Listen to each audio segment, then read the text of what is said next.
Blog Talk Radio.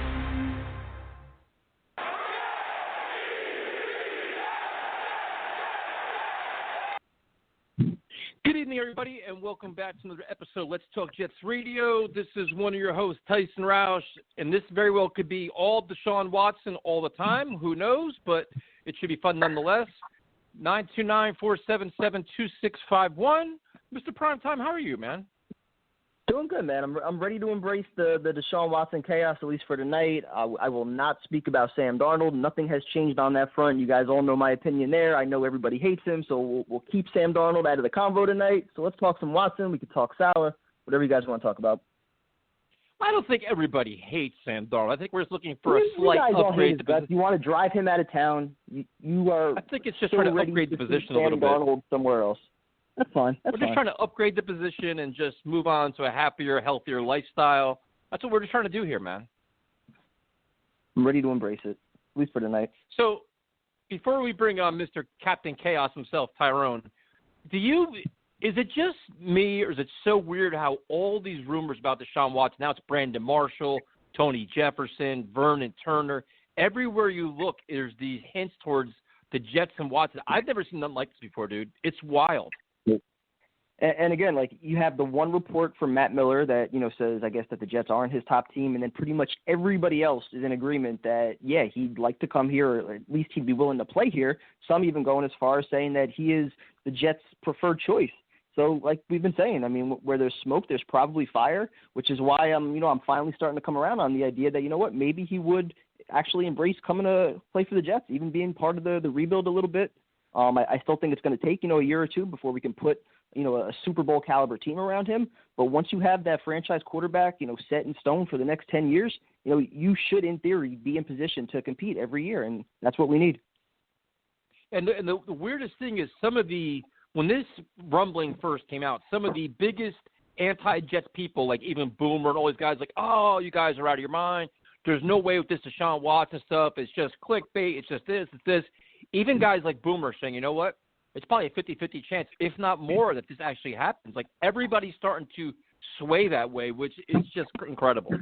Well, that was my initial reaction. I mean, when you look at some of the other teams that could potentially be in the mix, you start asking yourself, all right, why would Watson want to come to the Jets when he could go to Miami? And even if they deal those 3 or 4 first-round picks like we've been talking about, they're a legitimate Super Bowl contender with Deshaun Watson. Same thing with the Niners, same thing with a number of other teams that already have a little bit more in place, a little bit more established than the Jets do. So, yeah, I figured there was no chance he would put the Jets at or even near the top of his list. But with all these reports coming out, it's impossible to ignore it at this point. So let's bring on Captain Chaos himself. I mean, and now, listen, this co-host now, hold on. The first question I have, though, all right, because we've been doing all these live streams. I'm wearing my $10 hoodie. We're struggling, with proper lighting. I got shitty kitchen supplies. All of a sudden, he pops up, Conor McGregor tux, looking like $1 million. I'm like, damn, I think we got to, start a renegotiation here for the show. So let's bring on Tyrone. Hold on. Yes. Hey, the check clear, baby. I appreciate all the positive vibes. Prime time hit me up, telling me I was looking very sharp and dapper. That was some work I had to do with the lodge, so we had an election, so had to, be in my blacks. But of course, I had to look sharp, and I was feeling myself. I was feeling real sexy, to be honest with you. But that's how I was feeling. So yeah, Tyson, I'm going to up the price eventually. I'm gonna let you slide right now because Deshaun Watson could be our future quarterback, and I'm sorry, and I'm glad Primetime will come to his senses because Primetime, they was killing you last week, buddy, and I was defending you, but you don't show me the same type of love. Understand that. But anyway, man, Deshaun Watson, man, what else is there to talk about? Like, I wasn't believing it at first, and I'm not trying to get my hopes up high, but sweet Jesus. Man, can you imagine, bro, having that done? I mean, and it's still in the works, and it's still, whatever. And, I'm not getting myself too hyped because if it don't happen, I'm gonna be mad. So, but regardless of what's done, I like our coach. I like everybody talking positive about the Jets, and and what I'm hearing in a lot of circles, a lot of people are really saying, man, it's like, yo, the Jets really starting to get this thing turned around in the correct way. And that's something that we can't say we've heard about us in a long time. So, love you guys. Listen, I'm here. As much as I'm embracing it, I'm still not in the camp of it's Deshaun Watson or bust, or, the idea that, we should give up 4 more first-round picks, Quinnen Williams, throw him in there too. Like, I'm still not in that camp yet. Because part of my thinking, and I've been saying this the last couple of weeks, is that yes, if Deshaun Watson wants to be a New York Jet, there should be ways to facilitate this deal where we're not giving up the farm. And I totally get it. This is a different GM. We can build through the mid to late round picks. In theory, if he's better than what we've had, we'd still have money. There's not much of a difference, between paying Deshaun Watson $11 million this year versus Sam paying him $9 million, or even looking in the next couple of years where I think Houston's taking on his signing bonus money. So there's plenty of ways around it. I'm still just looking at the core of the Jets roster right now, which has so many holes. I'm still not in that camp where I'm just giving anything that the Texans want. You know what I mean? Well, no, Prime Time, I definitely agree with you. I mean, to a point. I'm not gonna say that 4 first rounders. I mean, if it takes that to get him, then I definitely would do that. I mean, but 4 first rounders, Quinnen Williams, and a whole Herschel Walker trade, I'm not for that, because that's just not gonna help us in the long run.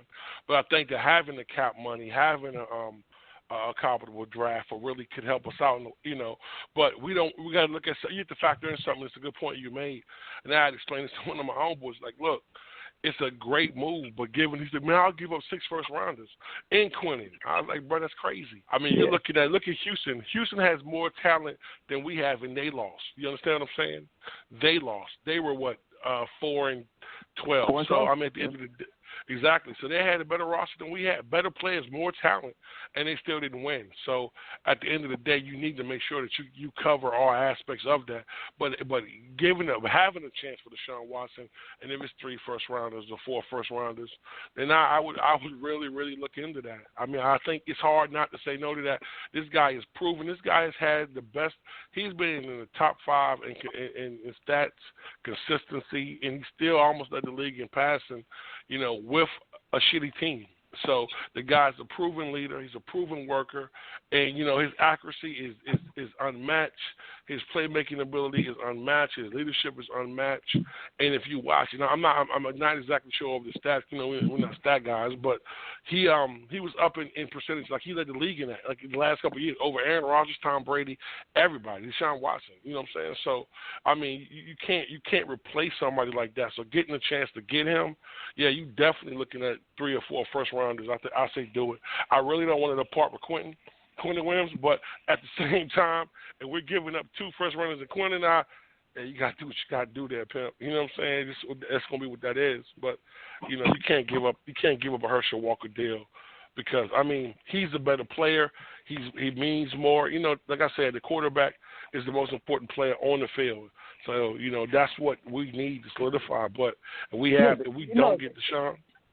Yeah, that's what I mean. I totally agree. The quarterback is the most important thing, but it's not everything. Because if it was, Deshaun Watson would be in the playoffs this year, and Nick Foles wouldn't have won a Super Bowl. Jimmy G wouldn't have been there. Jared Goff wouldn't have been there. I mean, there are multiple ways to build a winner. And when you look around the AFC, and this is like my biggest problem with giving up a huge package like that, is that I don't think you're better than the Chiefs or the Bills. Maybe in 2 to 3 years you can be, but you're still going to be working with a lot less to build around him. And so, I mean, if he's that top 5 guy, it gives you that long-term opportunity to build, where it's not like you have to win in the next year or 2. He's going to be here for the next 10 years, and so you have that luxury of having that quarterback position set. So I get it from that perspective, but, I still think, like, you have a quarterback-friendly system right now. I don't know if Joe Douglas is going to be interested in giving up all that draft capital. It seems like his philosophy is going to be to build through the draft, so I wonder to what extent he'd be willing to go for Deshaun Watson. Plus, quarterback-friendly offense, maybe they think it could work with Sam or a rookie or somebody else. Well, I mean, absolutely. I think Joe Douglas thinks the same way.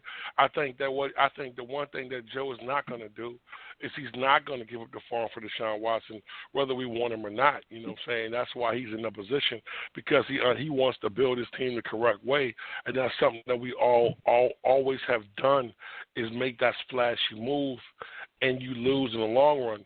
I do think, though, if Deshaun Watson wants out of Houston, that I think you can get it done with maybe 2 first-round picks and a second or something else down the road. I don't think they have the leverage that they want when you have a player that's disgruntled, that doesn't want to be there, that doesn't want to build and doesn't see your vision. I think regardless of the fact, I think other teams will offer that, but I don't think being in the position that we are, we could give up 2 firsts this year and the first next year. You're not going to get a better deal than that. There's nobody else that's going to be able to give you the kind of deal that we could give. So Joe Douglas understands that. So I think that everyone's saying that he wants 4 and 5 first-round picks. There's no way you're going to get that from anybody. There's no team willing to give you that because that's their future. And if it doesn't work, then you're screwed. Your quarterback's going to be solid, but every other place on your team is going to lack. So I feel that, I think 3 could get it done. And I think if it's up to 3, I damn sure would do it. I mean, I would damn sure. That's exactly where I'm at too. 3 first-round picks, I feel like is probably the max. Or if you want to go like 2 first-rounders, 2 second-rounders, maybe throw in Sam there, depending on what his value is to them versus other teams, or if they want to take a quarterback at 2. But the other X factor here, which I think is very interesting, now you got Woody Johnson back. He's obviously, a proponent of making the splash move. Will he actually have a say as far as, being able to influence Joe Douglas? Is he just going to be hands off now and let the football guy make those football decisions? Will he try to influence this in any way? I mean, he sent out a couple tweets yesterday, and every single response from the fans, Deshaun Watson, go get Deshaun Watson. So is he going to react to that, Well, I think that Woody coming back, I think he's going to let the football guys do it because you understand something. Well, I'm hoping that anyway. It's been so long since we really started to get things in the right direction, that we have the right GM as we think of right now that's really building this team the right way. We have the right coach that we need in the building that's going to be able to coach the whole team.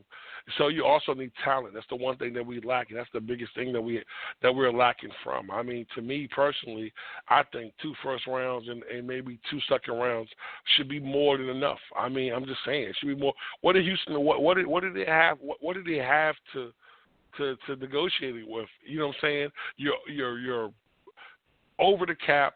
You're disgruntled players. You know what I'm saying? You don't have a coach. You know what I mean? So, you have a lot of dysfunction in that organization. And then everyone that's coming out, former players. When Andre Johnson speaks, bro, the quietest man that ever, almost maybe a future Hall of Famer, when he comes out and speaks about your organization and about your ownership, bro, that speaks volumes about how disgruntled that place is.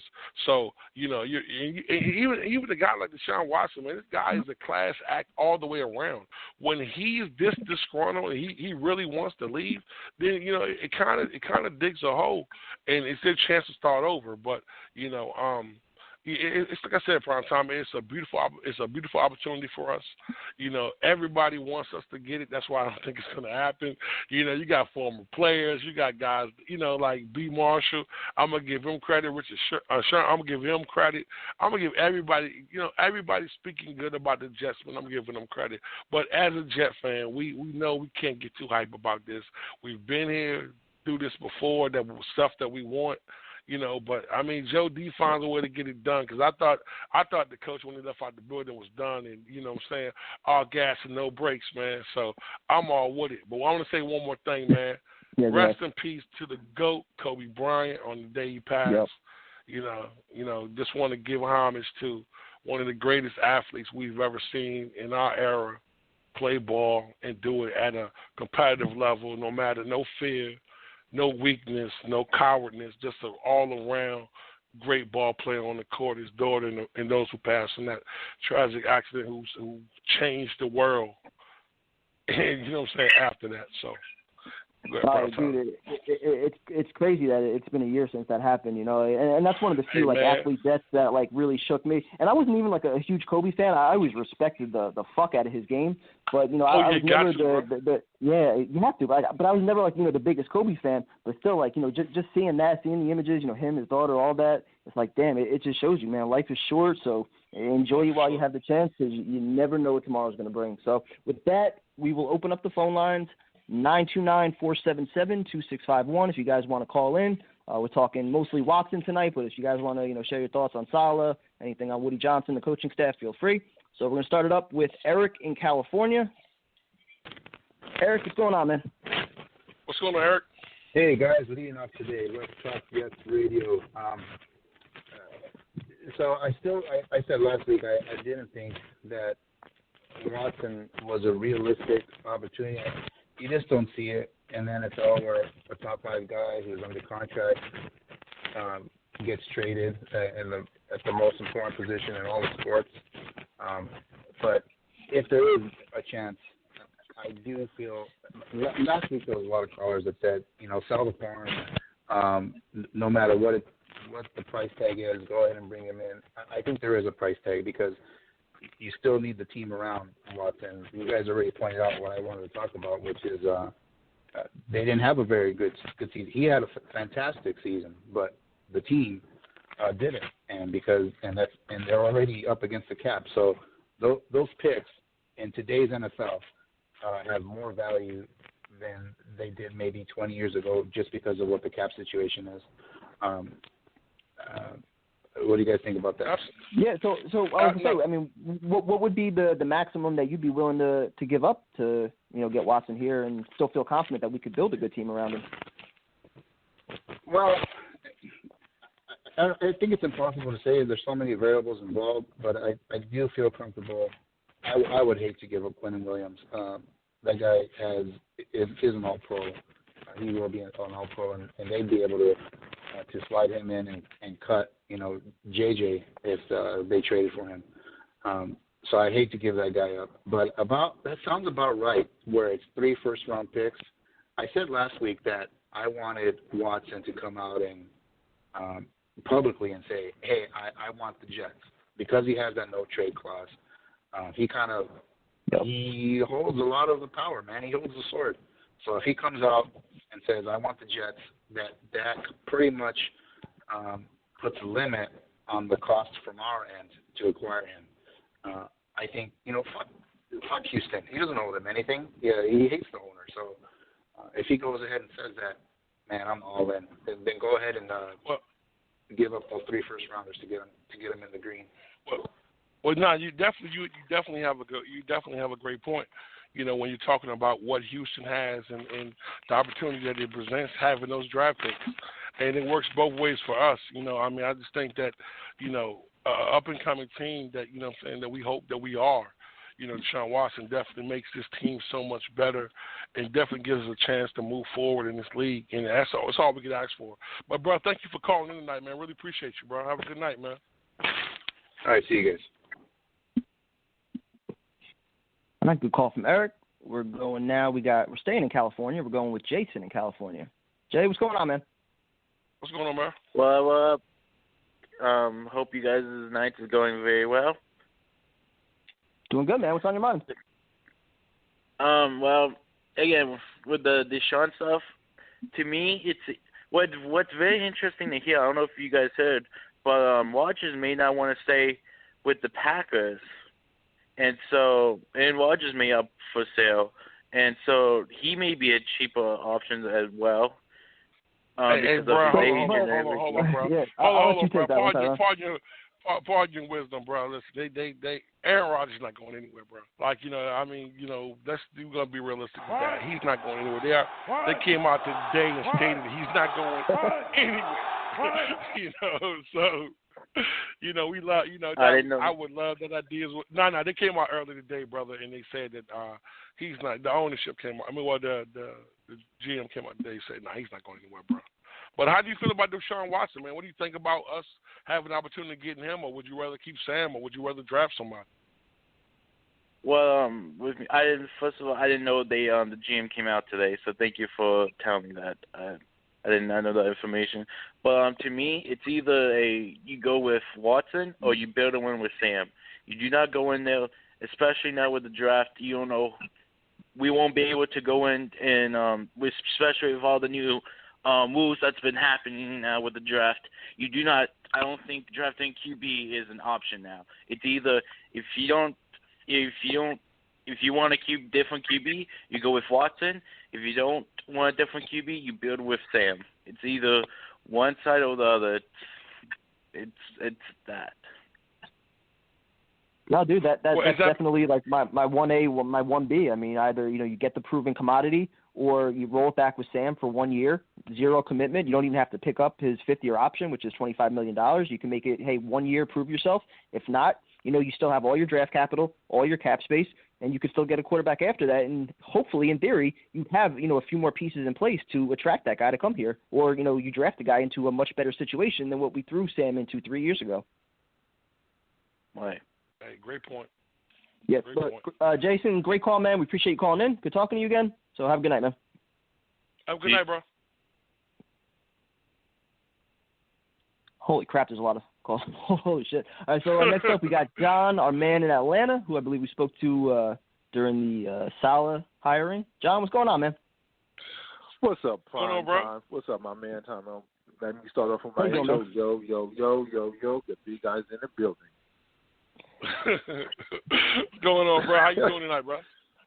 Man, it's just another great week to be a Jets fan. So what are your thoughts on all the chaos, man? Say that again? No, what are your thoughts on all the chaos, all these rumors going around? Like, what are you buying? You think, you could actually get Deshaun? What are you trying to give up to get him? Crazy, all these rumors, man. First of all, let me go prime time. You got to tell your relatives to stop calling in. The last caller was your cousin. I did not pay anybody. No that was your cousin. No payments were made. Either Deshaun or Sam. Come on, y'all. Let's get realistic. Sam, I love him to death. He has to go. He has to go. There's no way in hell you can bring him back. He costs too much on his 5th-year option. If you don't pick up his 5th-year option, you're going to have to franchise him and give him even more money to that. Listen, if you don't get Deshaun, the best option is to reset the quarterback market and draft a quarterback. If you want to go with Sam, these 2 quarterbacks, either Fields or Wilson, can either be Darnold or be way better than what Darnold has given you in the 3 years, and it's going to cost less.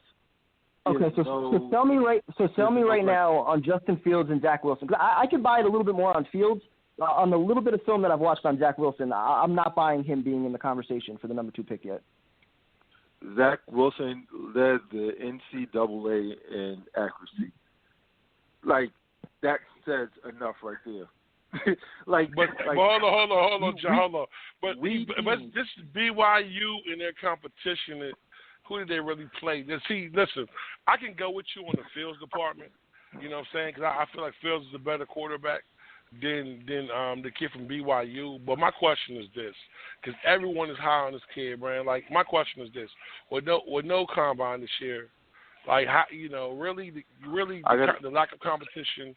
How do you see this guy being this good? I mean, I don't get it. People said the same thing about Josh Allen. Josh Allen pretty much had the same competition, if not less. And look what he has done with great coaching. Josh Allen is 6'5" with a cannon. You know what I'm saying?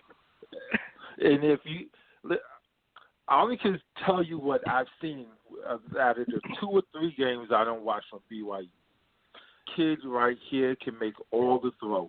This kid right here has a cannon for an arm. This kid right here makes all the right decisions. This kid right here coming out of college did everything that Sam Darnold didn't do in USC. So in that aspect right there, he already has a leg up. So hold on, you think this kid's a better prospect coming out of BYU than Sam Worth's coming out of USC? Nah, I'm not saying he's a better prospect. I'm saying he just makes better decisions. His decision listen, is a whole lot better. I can't defend Sam. We could make the case that Sam had gays and all that, whatever. But the bad throws, the bad decisions, the missing guys, that's him. And I definitely understand you on that. That's all I'm saying is decision making. I need better decision making from our quarterback, and I don't think Sam Darnold is going to give you that. So it's either Deshaun Watson or you reset the quarterback market and you get a new quarterback in, so this new regime can tutor, mentor, and get the quarterback to make the right decisions at the right times. And that's all I'm saying. I understand that. I understand that. To answer your question. The question, would I give up for Deshaun? Maybe three firsts, and maybe a third or fourth. Throw it in. I'm not giving up Quentin, and I'm not giving up. I'll give them Sam if they want to, but that's about it. Right, that's fair. I agree with you. Only thing I got to say is it's great to be a Jets fan. A year or two ago, Deshaun Watson would have never even mentioned the Jets. Now that we got Saleh and Joe D, hey, we're one of his top two choices? And why would the Houston even trade with Miami? They don't want to get their pick back, so just like doo-doo on their face. Hey, that is think crazy, about it, though, bro. Like, you know how crazy that sounds, man. You're gonna trade to get your pick back. I'm going to trade you my crazy. franchise quarterback to give you the pick that I originally had, that I gave you for the Larry Thompson deal. Imagine how that will look. And it's funny because I didn't hear nobody say it, but just imagine it. Yeah, that is. Talk about a dysfunctional organization. You really look bad even more. Hey, that's true. Hey, John, man, thank you for calling tonight, bro. I appreciate it, bro. Have a good night, man. Yo. Y'all have a good one. The big guys out of this building. Peace. Have a good night, man. Have a good one. Hey, yo, that's a hell of a point, though, bro. Yo, no. You know how dumb they'll look, bro, trading to get your pick back, bro? Wow. Hey, but you know what, Tyrone? But the only thing that nobody's mentioning here is the offense that Mike LaFleur is bringing in is very quarterback friendly, and there are many that believe that Zach Wilson's a very good fit for a Mike LaFleur offense. I mean, true indeed. I mean, because it's quick screens, it's vertical, but you know, I mean, I'm just not, like I said, man, BYU, bro, that just kills me. Like, I have watched cut up tape, man, and I know cut up tape doesn't really show anything. Now, you know, I know we do our draft show. What exactly is USC? No, I'm just saying BYU. A highly talented college doesn't really mean shit, dude. No, I'm just saying competition-wise, man. Sam played better competition than this kid's played. If that's going to be your argument, then the quarterback from Alabama should be your guy. I mean, hey, listen, he showed up and showed out, but not with the second pick in the draft. I mean, like for me, if you're going to make the whole if you're going to make the whole argument about the competition and the results, then your guy is a quarterback from Alabama. Yeah, but is that a guy for everybody else? Look at what talent. Look at what talent Mac Jones has around him, though. Exactly. But ain't he short though? Ain't this kid like 5'11"? I don't think he's that short. I'm just finding holes in all the arguments there. That's all I'm trying to do. Well, hold on, and then also too, man, like Mac Jones is 6'3". Like, not Mac Jones, the kid from BYU, Wilson. Mac Wilson, I think he's 6'3" also. Oh wow, for real? Yeah, 6'3". Yep. Well, listen. I saw something. I saw one of the scouts, like one of the most respected scouts in the league, said this kid's a spoiled brat with a bad attitude. That's what they said. You know what I'm saying? So, you know, I'm just saying, bro. Like, listen. Before I had to take a. It sounds like all you're doing is just hating on Zach Wilson right now. Is all you're doing right now. No, downright hater. Hey, listen. Hold on. First time I hate on Fields. You can't even get his fucking height right. Now you're calling him a spoiled brat. Then it's a competition. God damn, man. Did he kick your dog or something? What did he do?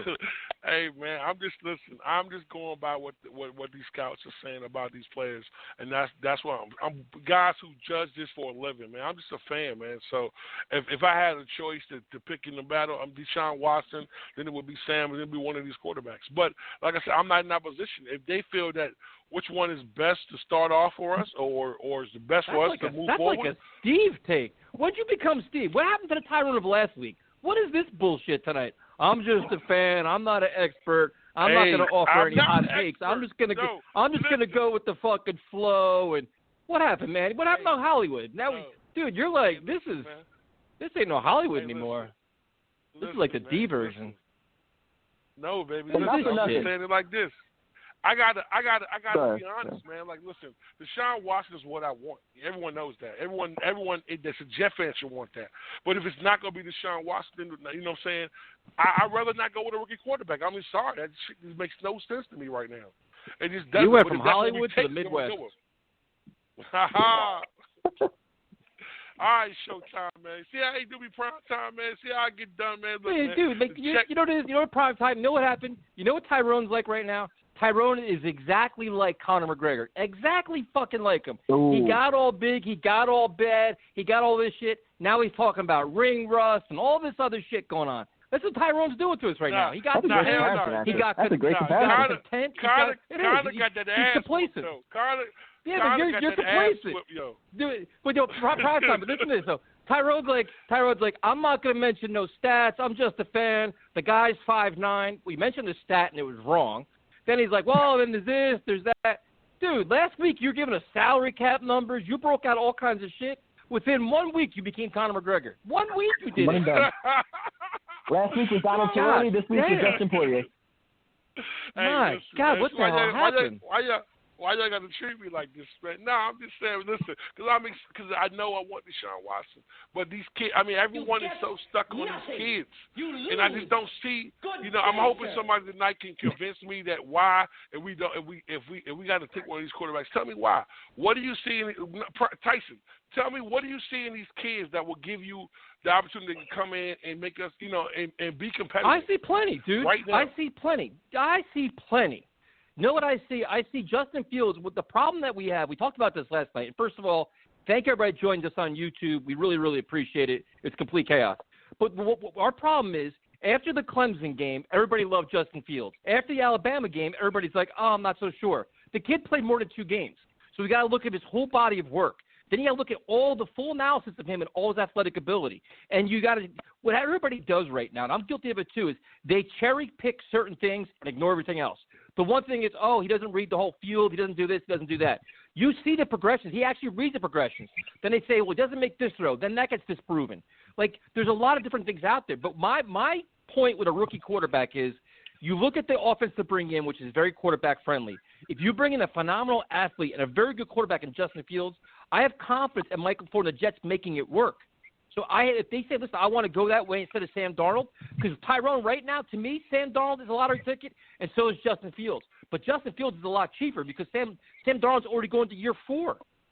So, Justin Fields would be a lot cheaper, but you'd also have, in theory, either your future right tackle for the next 10 years or a number 1 wideout in Devontae Smith or somebody else that you'd be surrounding. You ain't taking Devontae the quarterback. Smith, too. Get the fuck out of here. That ain't happening. Or you're trading down, getting more picks, and still getting him or Jamar Chase or somebody like that. That's what I would like for them. That's what I would like for them to do. I'm going to be really honest with you. I would love to be that scenario. I would love for them guys to drop down to 4, maybe Atlanta, 5, maybe even 8 with Carolina, and get more picks, take the receiver, and then run it with that. But if they take Fields, Tyson, listen, and I got to take this one, and I know I'm going to take heat for this. But if I have to choose over Wilson or Fields, I'm taking fucking Fields. That's fine. I would too. I would too. But what you were saying, Tyson, and we understand with San Francisco. Everyone has said this that Sam Darnold will be great in a Kyle Shanahan type offense. Well, no. Nobody said Sam Darnold will be great. We think that he could be a reclamation project in that offense as a chance to be good in it. I don't think if anybody thought he would be great. Numerous times he would flourish. You said numerous times during the season he would flourish in San Francisco. Getting out of New York, this media market, all these fans and this media, and getting a whole change of scenery and get rebuilt by Kyle Shanahan, he'd have a chance to save himself there. He doesn't have a chance to save himself. Change of scenery. He can't look at the New York City skyline. That's what it is. He's got to be in San Francisco. That's what it is. What's going to happen is the minute he has a bad game, and everybody else across the NFL is still playing well, they're going to be like, how the fuck did we keep him while he's still doing the same shit he did for the last 4 years? Because he saw Ghost and bounced back. He had mono and he bounced back in both of those seasons. Who gives a shit? Wait. He bounced back to what? Being a mediocre quarterback? We need higher standards here. This year he was shit. Yeah, I understand that. I said I'm not going to get into it tonight. I'm not going to do it tonight. Sounds like we're into it. Nope, I'm not going to do it tonight. Well, we're into it. Hold on, and I'm gonna say this right here. I think our offense is going to help out. If it was Sam, I think it would help Sam out because it makes his throw. It's going to help out any quarterback. Yeah, exactly. That's Tyson. So that's what I was getting to. So then if you're going to help out any quarterback, you reset the position, get a much cheaper guy, a guy you could actually mold and groom for the next world. I mean, obviously Deshaun Watson's the end all be all. That's for me. I will sell my soul for him. So this whole conversation goes away. I never hear about Justin Fields or Sam Darnold ever again. That's my goal. I want Sam Darnold out of this fucking – I never want to say his name again. So that Deshaun Watson's the guy. But to discount it and say, you know what, it's either Deshaun Watson or Sam Darnold, I don't agree with that. I think you got to consider rookie quarterbacks, especially in this offense. Well, you can consider it. Yeah, but you got to be completely sold, in my opinion. If you're not completely sold on any one of these guys, if you see any red flags, you think it's going to, be a 2 year, but you're not completely sold on Sam Darnold either. Nobody's completely sold on Sam Darnold. And that number 2 pick gets me a number 1 wideout, or I trade down, I get multiple picks. There's no commitment to Sam Darnold. You don't have to pick up the $25 million option. The problem is you can do all the trading down you want. If Sam Darnold bombs out like we think I think he's going to, next year you're going to be trading back all those picks to go get another goddamn quarterback. All you're doing is you're pushing it back a year. If you don't do it this year, doing it next year. It's going to cost you draft picks somewhere. But you're assuming the worst, that he's going to absolutely bomb out.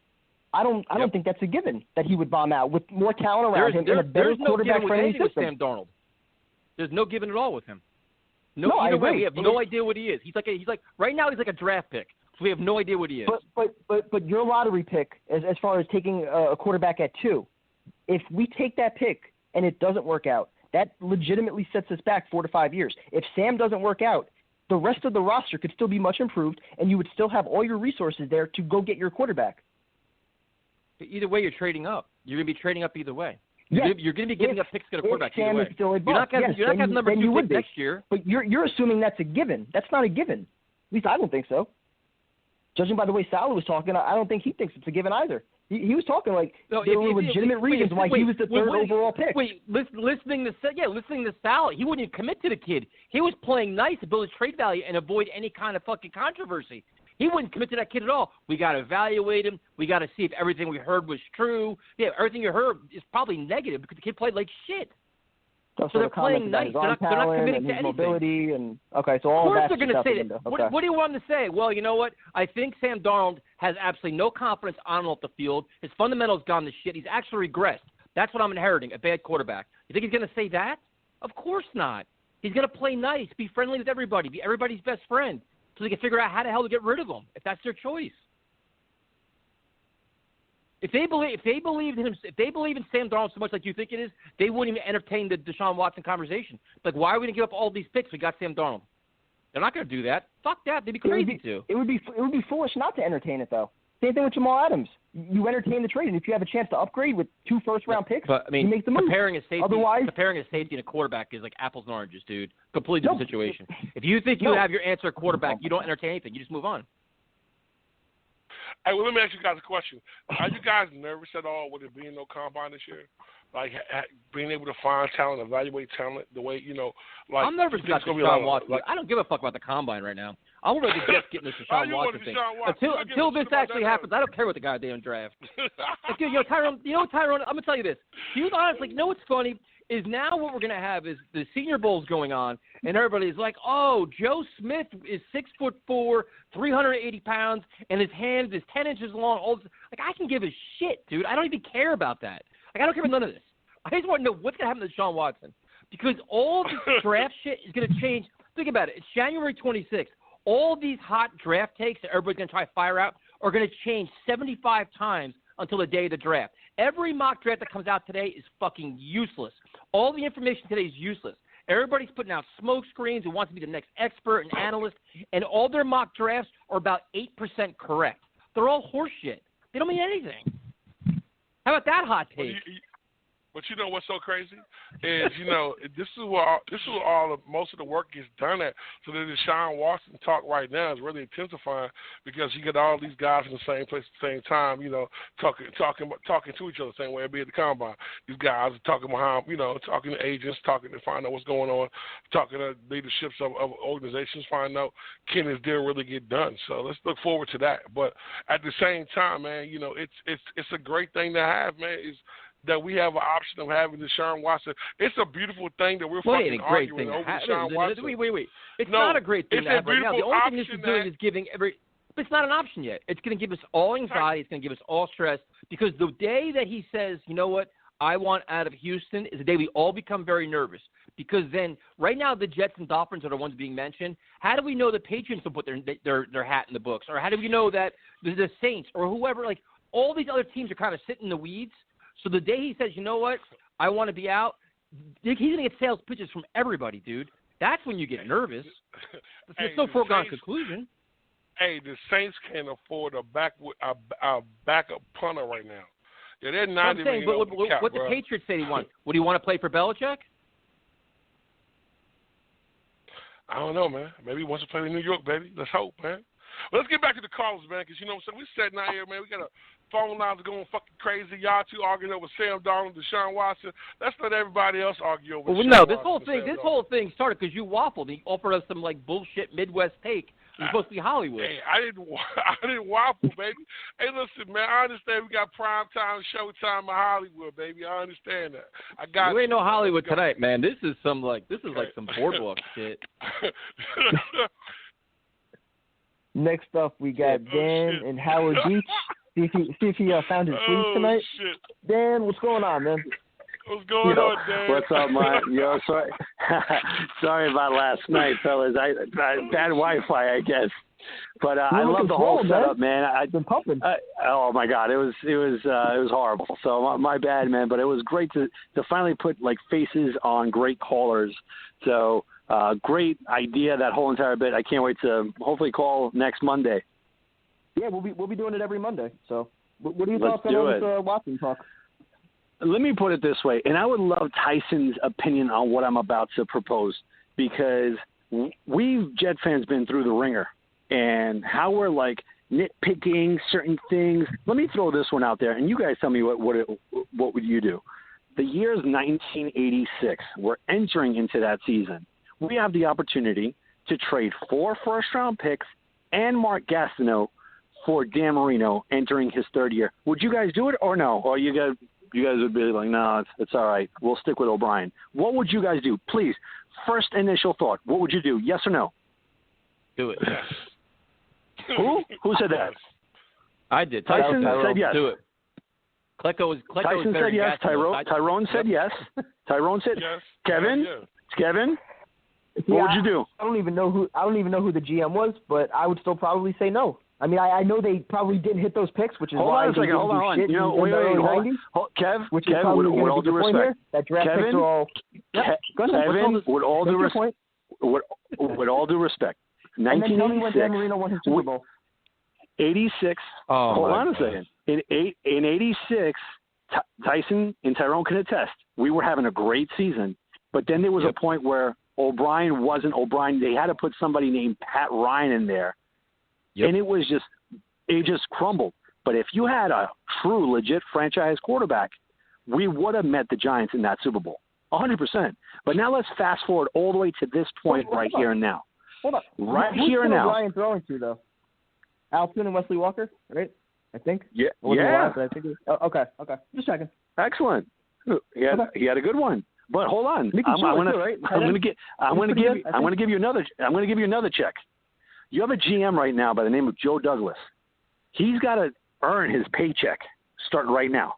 You get yourself a franchise quarterback. You trade 4 first-round picks. And I don't give a fuck if you give away Quinnen Williams. Get the hell out of here. That's the guy that's going to be holding up the trade. Oh, no. 4 first-rounders, yeah, but no, we can't give up Q. Get the hell out of here. Dude, you got Joe Douglas right there. This is where he has to make his money, because you get Deshaun, then now – everybody wants to come to the Jets. It could be like a complete Miami Heat thing with the trio. Like, it's not like we're trading for Deshaun. One second. It's not like we're trading for Deshaun Watson, and we're playing this Sunday with like a horrendous roster. Give it time. It starts with the quarterback. All right, dude, we don't have first-round picks this year. So what? We haven't been great at that point anyway. So now let's see if we can get Etienne at the second round. Imagine Watson, Etienne right then and there. I mean, things can unfold like we won't believe, but at least one position is there. We already got a legit left tackle. Like, I don't understand this. Oh, no way. That franchise quarterback, nah, I think I'm going to stick with Sam. Or you know what? I'm going to go with the guy with BYU. I think, look, I have Sam Darnold, Wilson, Fields, not even in that order, in one bunch. And then on the other bunch, there is no bunch. It's just Deshaun. You do everything you can to get him, man. I don't understand this whole narrative. Oh, no, we're too much. All right, you know what? If it's too much, let's continue being 3-13. Let's continue being 2 years from being 2 years away. Continue. Go for it. I don't want that bullshit anymore. But again, like Deshaun Watson was 4-12 last year, I think, which proves you still need a team around you. And he had some weapons to work with. He had some talent on that defense with J.J. Watt. You go to years prior, he had DeAndre Hopkins. So again, like to think that we just get Deshaun Watson and now we're right there with the Chiefs and Bills and all these other powerhouses that are developing in the AFC, it's not going to be that simple. And like you said, yeah, we got to have plenty of faith in Joe Douglas. But based on year one, are we really sold? Yeah, free agents might want to come here, but I still don't think Joe Douglas's plan is to build this team through free agency. I think he wants to build through the draft. So you're putting a lot of faith in him to do that with significantly less resources when maybe it's just a slim possibility, but still a possibility that you might have your quarterback in-house still, especially in the quarterback system. No, man. Wait a minute. I hear you, Kevin. I hear you. You have valid points, without a doubt. But I got to finish on this one. Yes, year one, year two, Joe didn't do that great. But let's look at the honest opinion outside of the perspective. If you were a free agent, would you want to go and play for Adam Gase? No.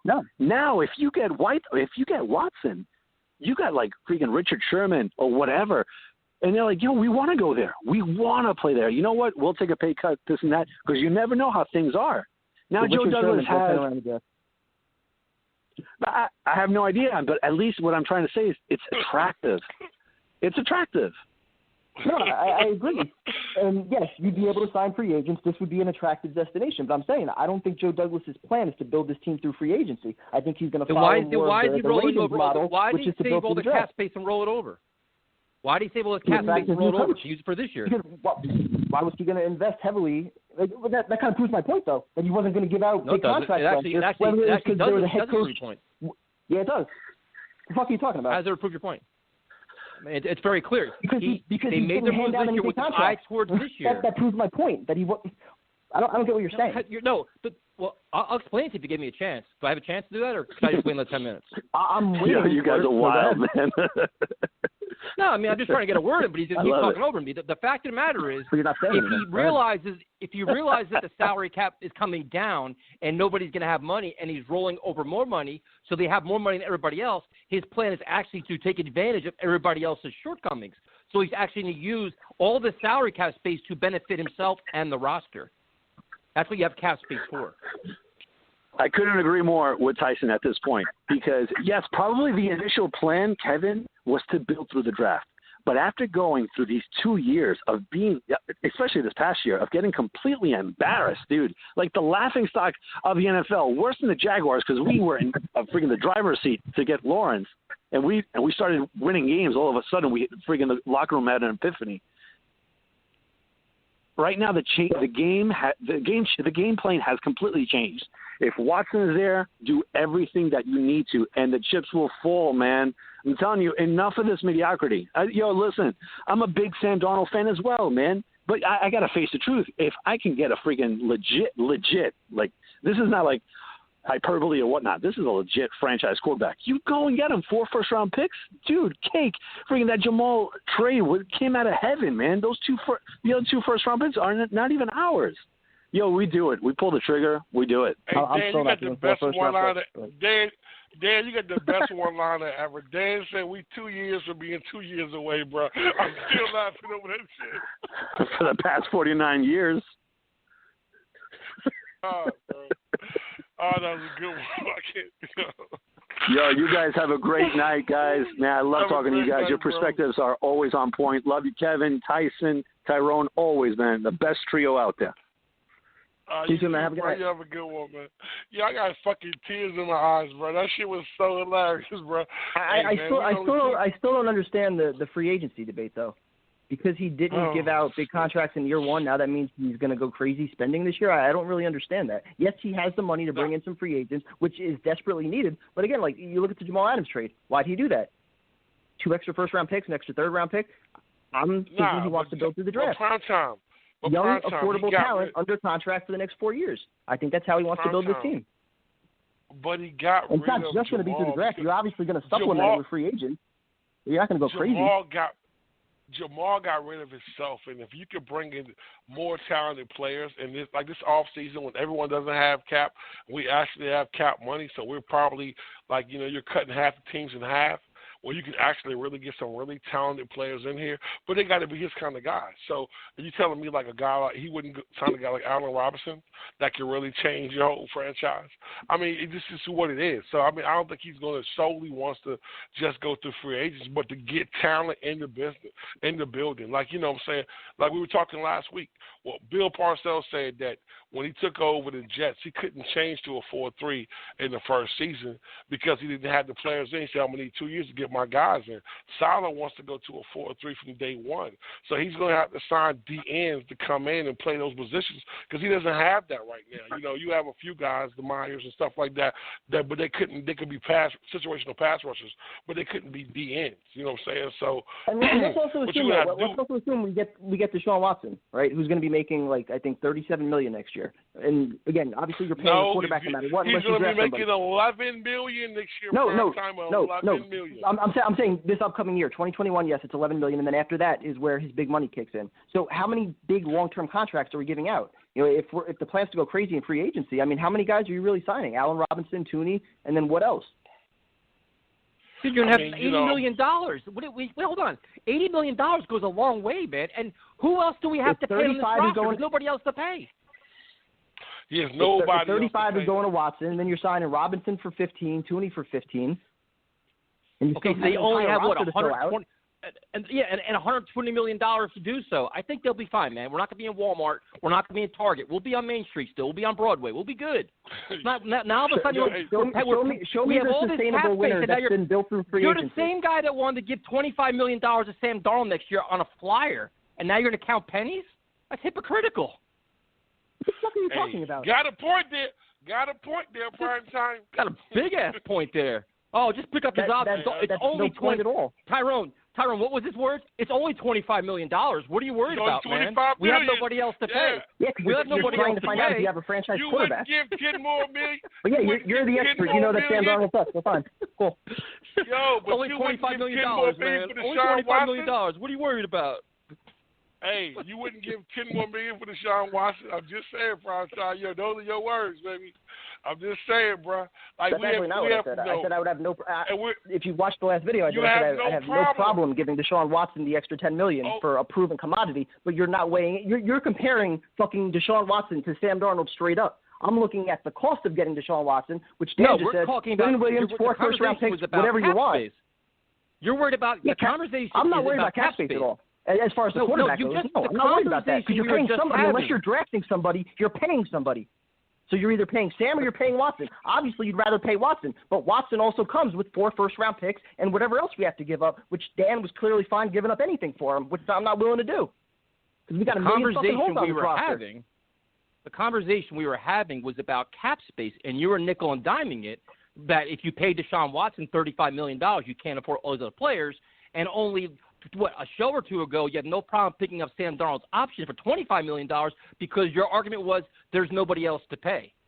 So now I'd rather pay $10 million more because there's nobody else to pay and still have no problem building up the roster whatsoever with the cap space. And I've said I've had no problem with that. But again, you're talking about building the roster with Deshaun, and yes, it would be $10 million more, but it would also be an extra 3 or 4 first-round picks. That's part of the conversation, though. It's not just one or the other.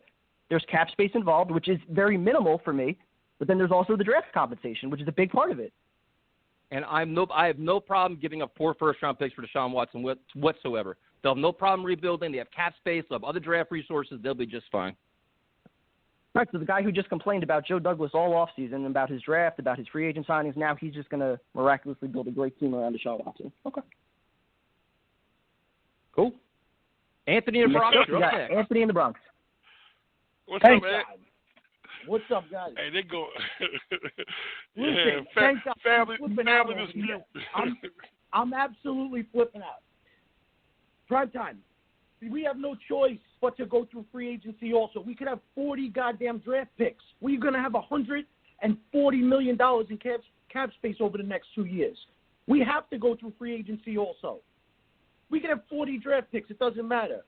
Obviously, you're going to sign some guys. It's going to be a combination of free agency and the draft. I'm saying that Joe Douglas is not going to build his team by just throwing around cap space all over the place and signing, 4, 5, 6 prominent free agents. It's going to be a combination, which is why. And again, I'm saying the same thing.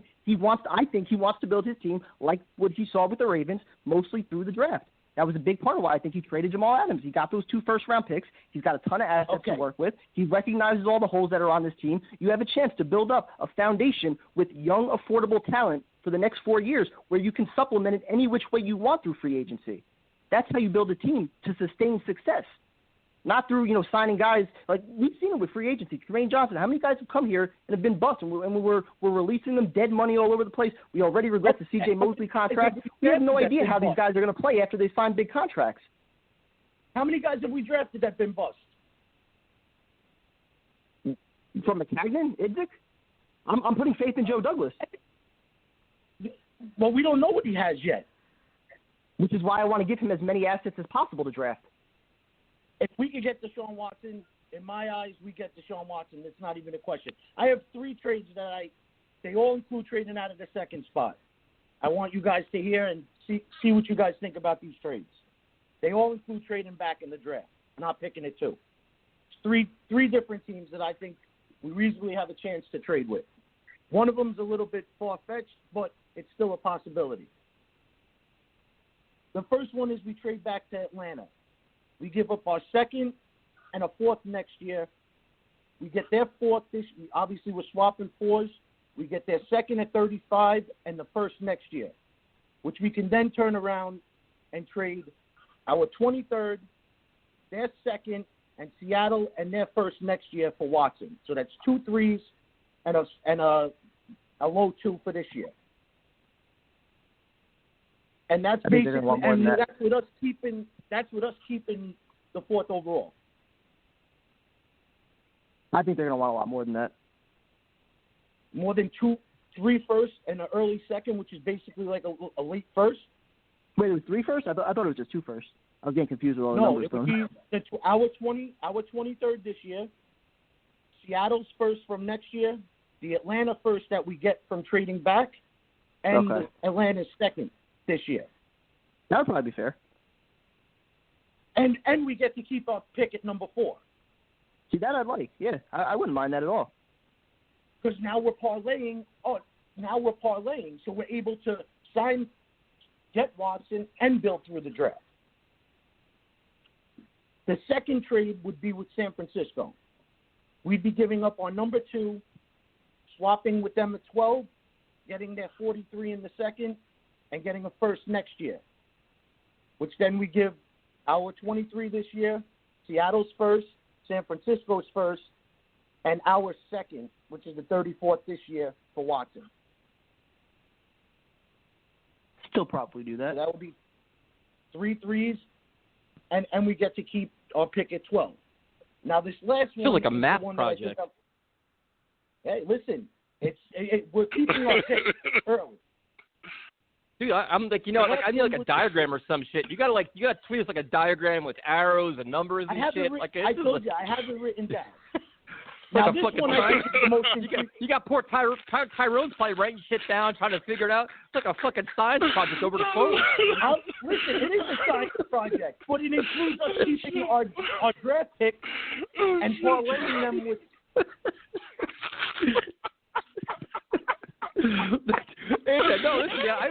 Anthony, I respect what you're saying, but it's just like all I hear is all these numbers, and I'm like, holy shit! Like, I'm getting cross-eyed. I'm like, holy cow! You put a lot of work into this, man. Yeah, finish your last scenario, bro.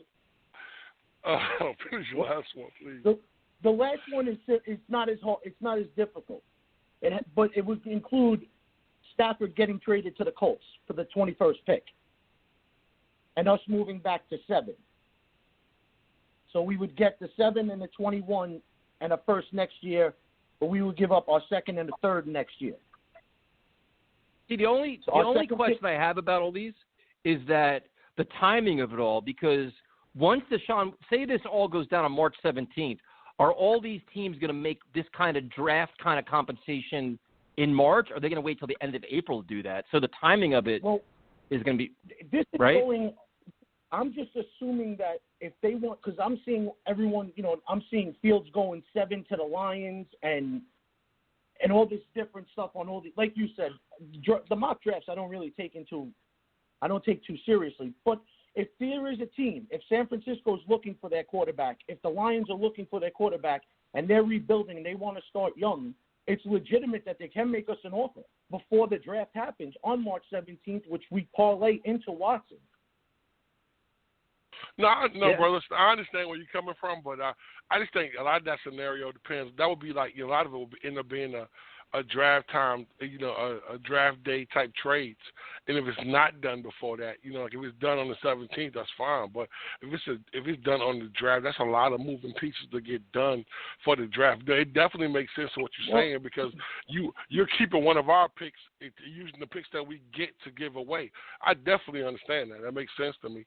But at the same time, how do you feel that if we don't get Deshaun Watson and we still do that and we still get those picks? Well, so go ahead.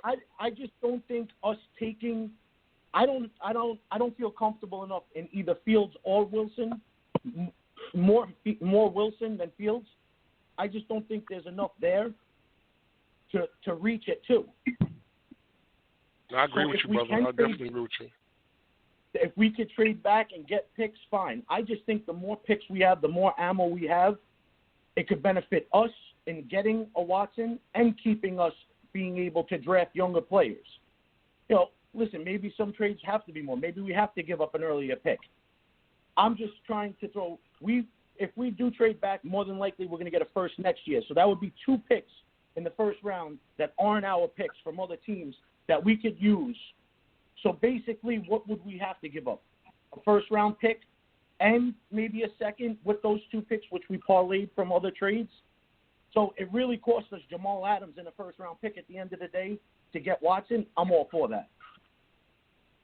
I'm all for absolutely. that.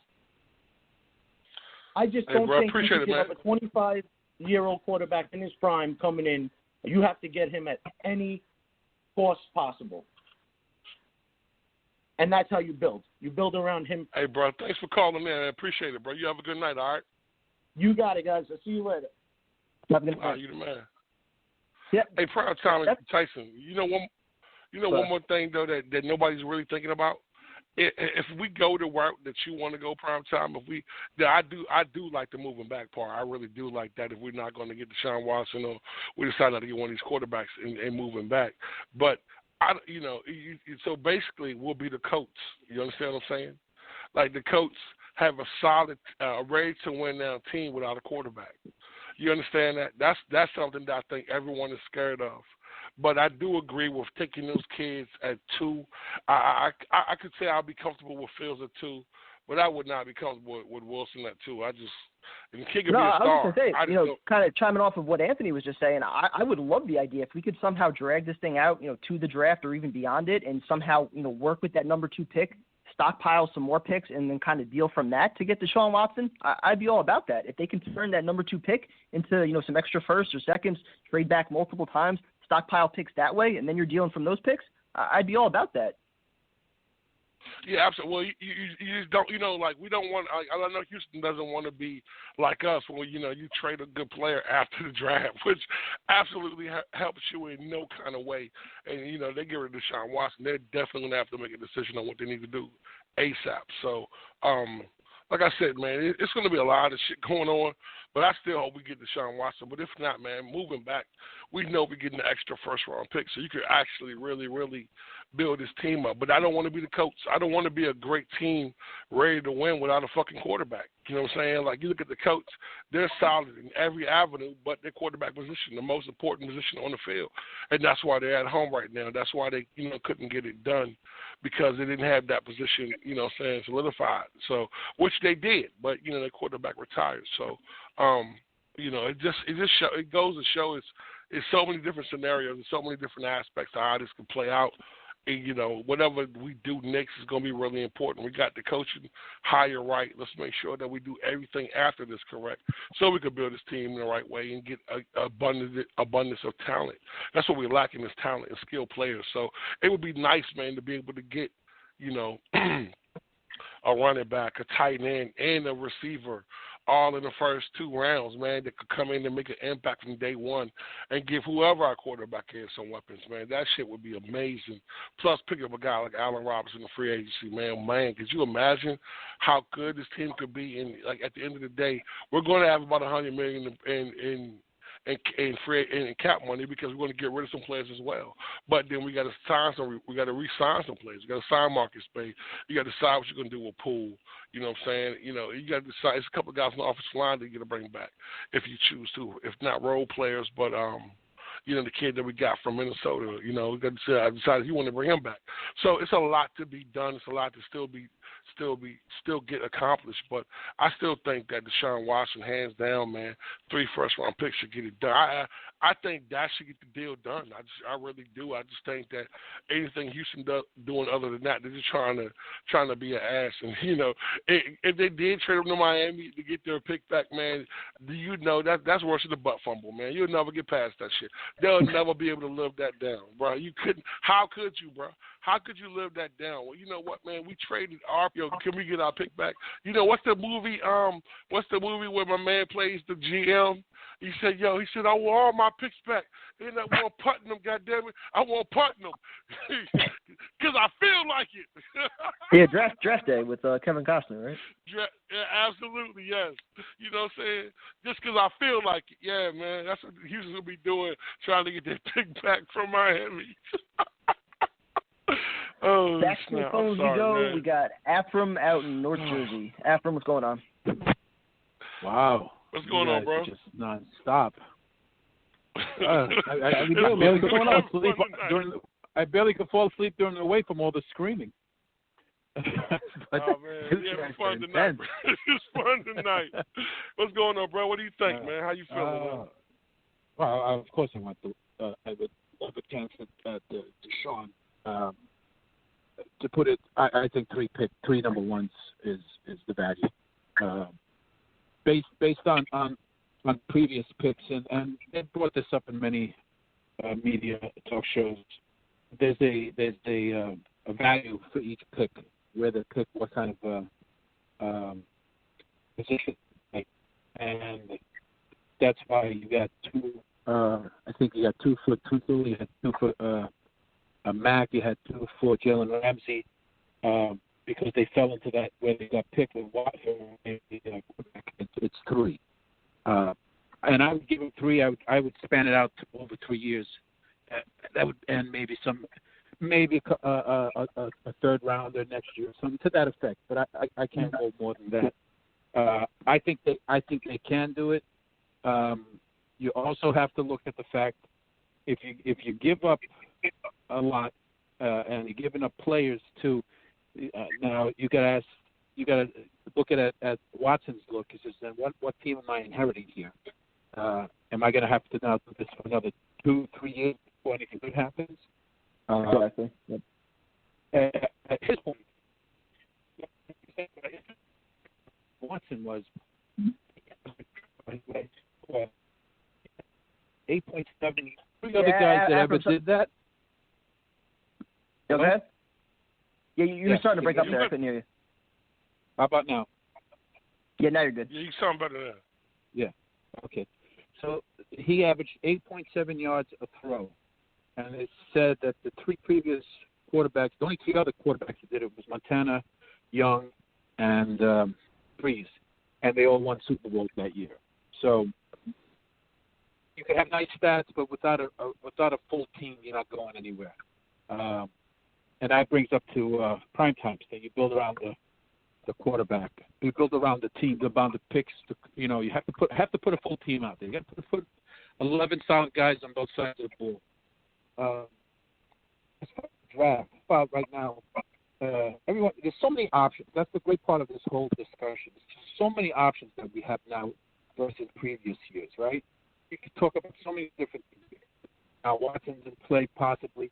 but now we have the second overall pick, which, like I mentioned yesterday on YouTube, it becomes the number one pick overall because everyone knows it's Trevor Lawrence. He's out of the picture. Now, with so many positions needed, what do they want? What do they do? Who wants what? They can pick a quarterback. Our team may want to say, I really want that quarterback. The Jets going to do it.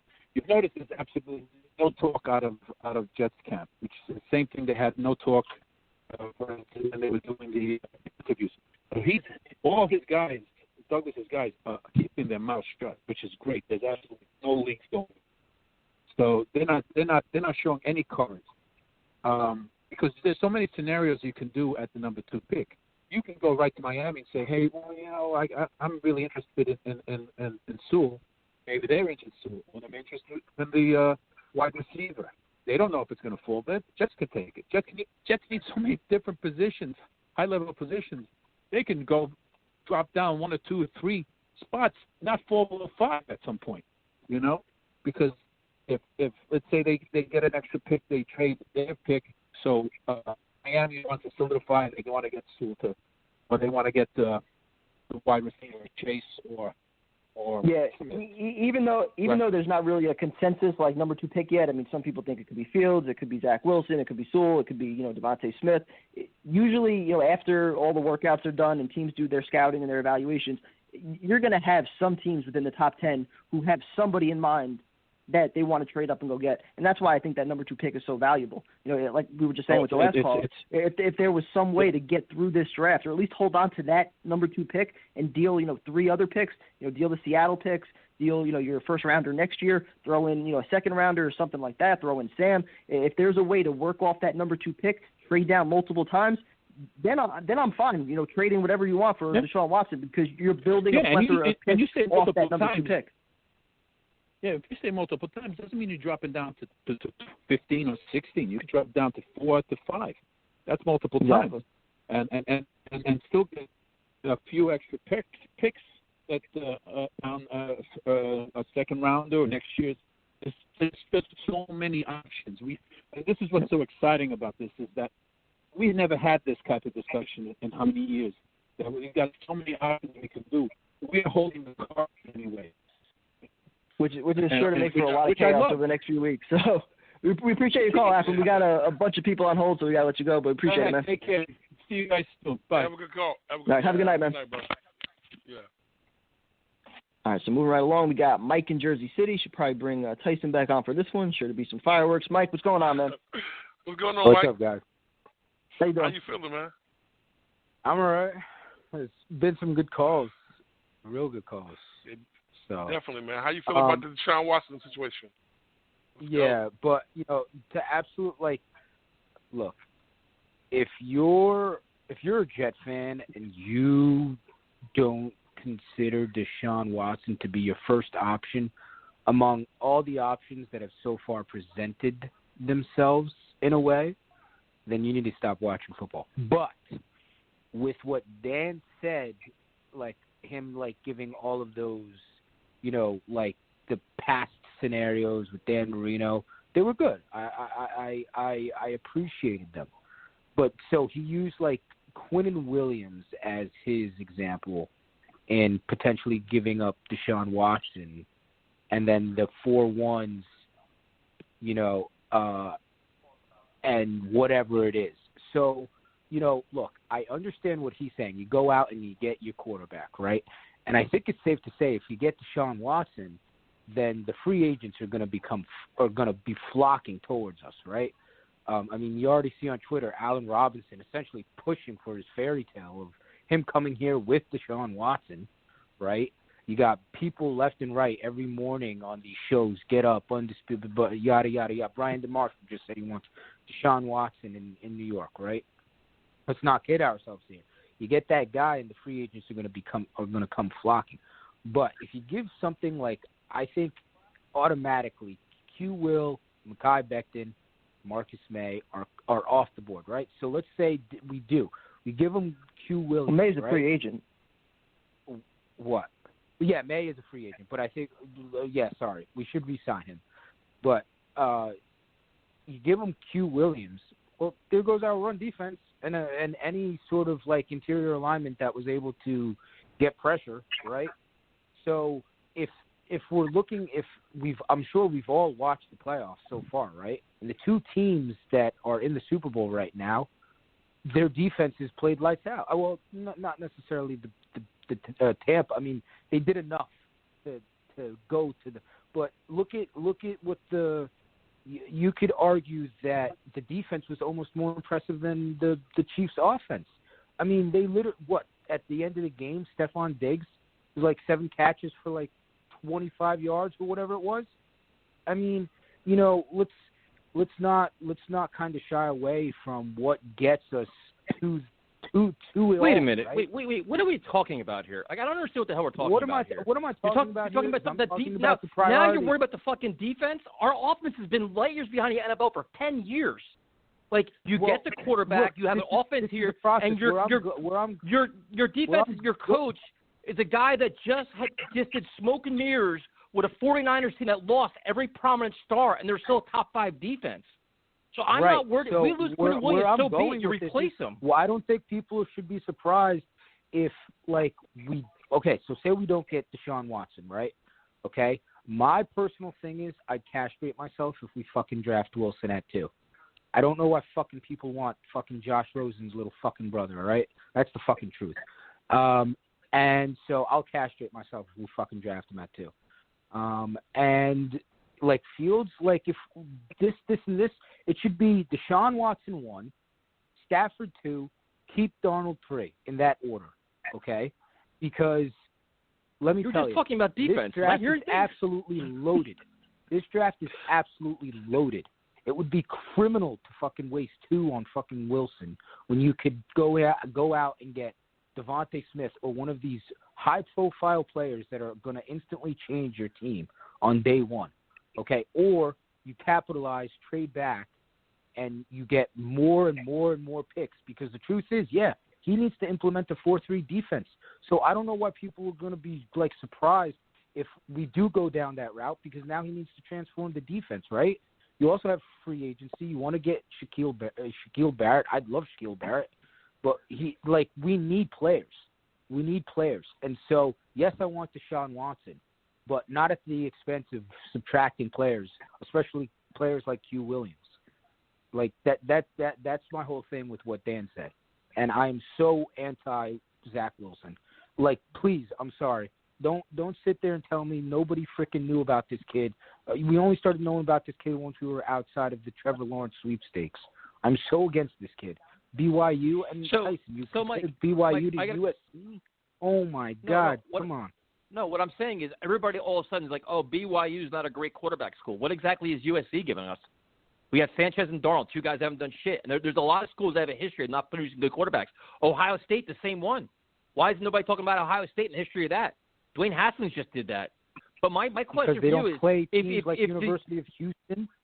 They don't play. So then my argument would Army. be that if you're going to go about that, then the guy from Alabama is your guy. Then he's on the best team in the country that played the best competition. No. Oh no, because we all know what happens with that Mac Jones system. Well, then it's a case by case basis. So we can generalize in some scenarios, but when it comes to this, we got to be specific then. But my question for you is this: if it's make believe, going back to Zach Wilson, that you're willing I don't give a fuck about Zach Wilson.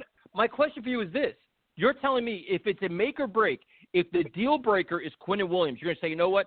I'm going to say no Deshaun Watson because I need Quinn Williams. That's going to be the deal breaker for you? So you're going to subtract what? I'm asking you a question. Going to be all pro. If they say, listen, we want 4 first-round picks and Quinn Williams, you're going to say no? That's your final offer. Take it or leave it. I'm saying no. I'm saying no. I Quinn Williams, Mekhi Becton off limits. Sorry. Tyrone, what's your answer with that, Tyrone? I'm making a trade myself, buddy, but that's just me too. But I'm just loving y'all two just going at it. You know what I mean? But I mean, bro, they traded nothing for Laramie Tunsil. Why are they all of a sudden gonna want all of that? No, what it is this, man. Like, listen, they feel like they have the upper hand.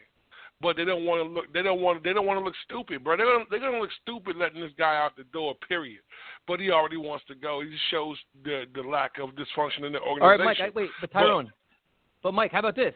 What if it's only 3 first-round picks in Quinnen Williams? Then yeah. The four and Q will is like absolutely not. Take absolutely not. 4 and Q will. But you just hold on. You just said hold the fuck on. You just said though Deshaun Watson. Yo, come on, bro. Listen, prime time. Anybody want to jump in? Come on, man. Listen, bro. You just said that Deshaun Watson is that guy, so you wouldn't trade 4, but you would trade 3 at Quinnen Williams. I mean, bro, listen. At the end of the day, Deshaun Watson. Why are we okay just giving up anything for him? Like we've been talking about, if the Jets are really his number one destination where he really wants to go, why should it have to be us giving 4 first-round picks in Quinnen Williams? Bingo. They can't make it work for something less than that. Why do they have to throw Quinnen Williams in there? Trade clause, it's in our ball court, and we're get the upper hand. Like, we have to wait for that signal from him, and I'm sure he's going to give it. Because they don't have to. They're not going to hire Eric. They can say, listen, it's very easy. They say, listen, this is what we want. If you don't want to give that to us, then we're not going to trade him to you. That's as simple as that. That's the way negotiating works. So then if that's all they're asking for, because realistically we're the only ones that can give it to them. Okay, Saints are not giving that up. San Francisco's not giving that up. And the Dolphins give up plenty.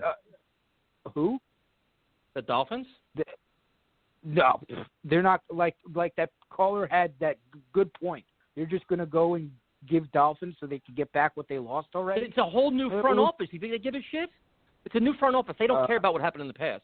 Still the same owner. It's still Steve McNair, who Steve McNair's the quarterback, but I mean, no, it's Cal McNair. But the other thing is, I mean, Cal McNair. No. But Mike, thanks for calling, man. We appreciate it. Yep. See you guys later. Have a good night, Mike. Have a good night, bro. Yeah, this show is wild as hell, bro. I love this, bro. I love this. This is what a true Jet show is about, baby. Just all out chaos every time. I was in Mike's corner tonight, but we'll keep moving along. Listen, why will Mike get on the phone? Tyson just gets hype and shit. Like Tyson he was to a talking whole about other defense.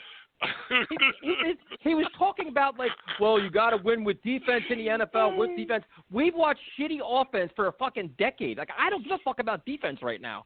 And we got a defensive coach that's going to – he can scheme things. We watch what he can do with defense. We need to focus on offense and building it up. Like the least of my concerns is how we're going to be on defense. Football's not one in the trenches, especially in the playoffs. Football's not one in the trenches. A guy like Quinnen Williams isn't valuable. He's valuable. You don't get more valuable. He's extremely valuable. But he's a piece to the puzzle. If it costs us him to get Deshaun Watson, I'm fine with it. All right. So again, let's break this down to possibilities. Okay. So let's say we're trading Quinnen Williams, we're trading number 2 overall, and we're trading another 3 first-round picks. Okay. What we just talked about with our last caller, Afram, about trading down from number 2, you could easily stockpile another 3, 4, maybe 5 premium picks by trading down. So you're talking about Quinnen Williams, who either you're keeping him as an anchor on your defense, or if you wanted to get rid of him, if you wanted to trade him, you could probably get a first-round pick for him now the way he's been playing. So you're talking about 5 first-round picks plus whatever you're getting from trading back from 2. That's a lot of fucking assets to trade for a team that doesn't really have any premium spots filled right now. We need 2 wideouts. We need 2 pass rushers. We need 2 corners. We need multiple offensive linemen. Where are we getting all these things? It's not a one-year plan. It's going to take a couple of years to rebuild this team up. That's just the way it is. But my plan is going to have a fucking franchise quarterback for the next 10 years. That's the whole. There's a light at the end of the tunnel. It's called the quarterback. So I appreciate what Quinnen Williams is, but if the Texans say to us, listen, you want to make a deal, 4 first-rounders or 3 first-rounders in Quinnen, that's what we want, take it or leave it, you're going to say, oh, you know what, Quinnen Williams is way too valuable. I'm going to just go with Sam Darnold this year and ignore Deshaun Watson. I'm not doing it, man. I'm pulling the trigger. If Jimmy G can go to a Super Bowl, if Goff can go to a Super Bowl, if Nick Foles can win one. We can do all the ifs we want. I want a top 5 quarterback on my team. That's what I want. I don't want to play the could have, should have, maybe. And a top 5 if my dog quarterback starts, guarantees you nothing unless you have something around him. That's fine, and you can do that. You can get a top 5 quarterback, but see, everybody wants instant gratification. They want Deshaun Watson and a Super Bowl in 2022. That's not going to fucking happen. But winning football is going to happen. It's called a process. He's 25 years old. There's no rush. You can win 6, 7 games this year, 9 or 10 next year, and climb the fucking ladder like every other team's doing, just like Buffalo's doing right now. They're winning more games year by year. That's what they're doing. That's what the Jets will do with Deshaun Watson. Mark in Dallas. What's up, Mark? Hey. Hey, what's up, guys? How you doing tonight, man? How you feeling, bro? I'm good. Hey, so like, I'm going for getting Watson. Like, he's like one hell of a player, but I mean, I just feel like that we shouldn't give up. Like, I don't know how comfortable I feel us giving up Quinnen, bro. Like, I mean, this guy's like what, like destined for like a 15-sack season this year. I mean, you would think Salah's going to be able to unleash him. Right. So, I mean, like, I don't know. I mean, I'm all for giving up like 3 first rounds. I mean, and maybe like some more. But I mean, I don't know if we should give up Quinnen. I just feel like if we give him up, then we're just more strapped in on defense. Really.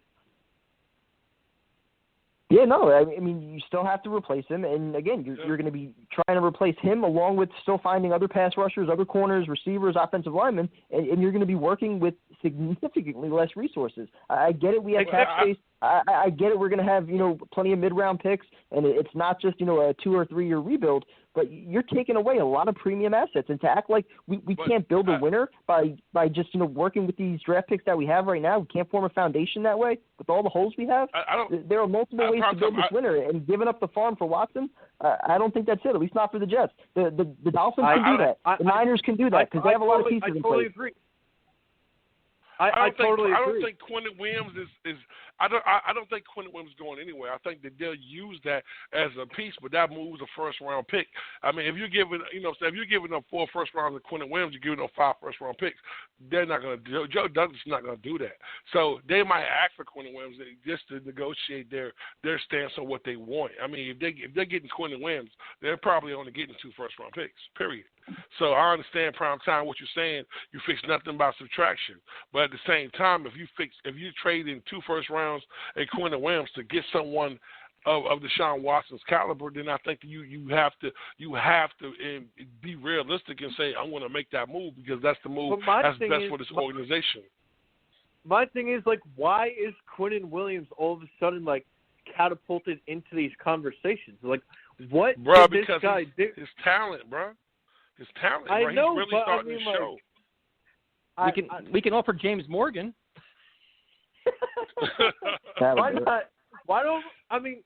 Hell, like, why not 3 first round picks and Sam, bro? Like, the problem is you got to wonder if the Texans would actually want Sam. I mean, in theory, if they're getting the number 2 pick, I would think they probably would want to start with their own quarterback, but I don't know. I mean, yo, listen. Yeah. Yeah, listen. I mean, what yeah. What if Morgan was a superstar, bro? Stop it. Hey, man, if he was, he would have been on the field last year. We're never going to see him play, so it doesn't really fucking matter. But what if he's a superstar just waiting to happen, bro? I'm just saying. Okay, so my thing is going into free agency, right?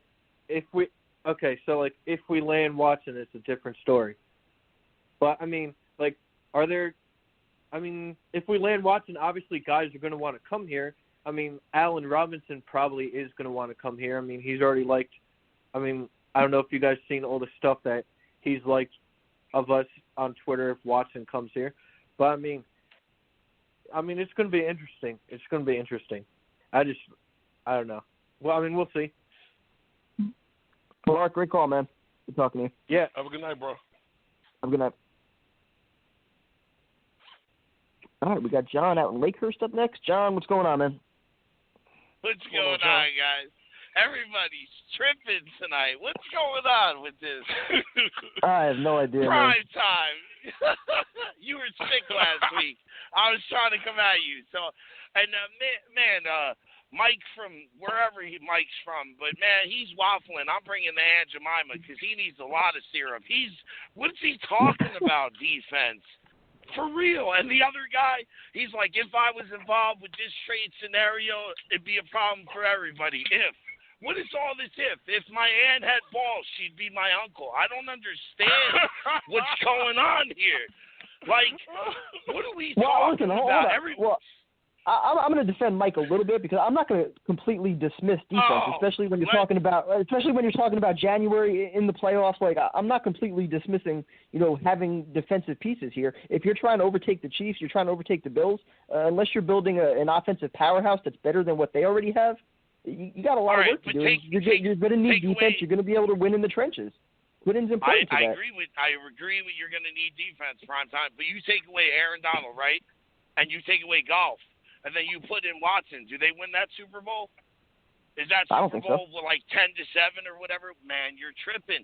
Do they get there without Aaron Donald playing the way he was all year? Do they get there without him? He didn't.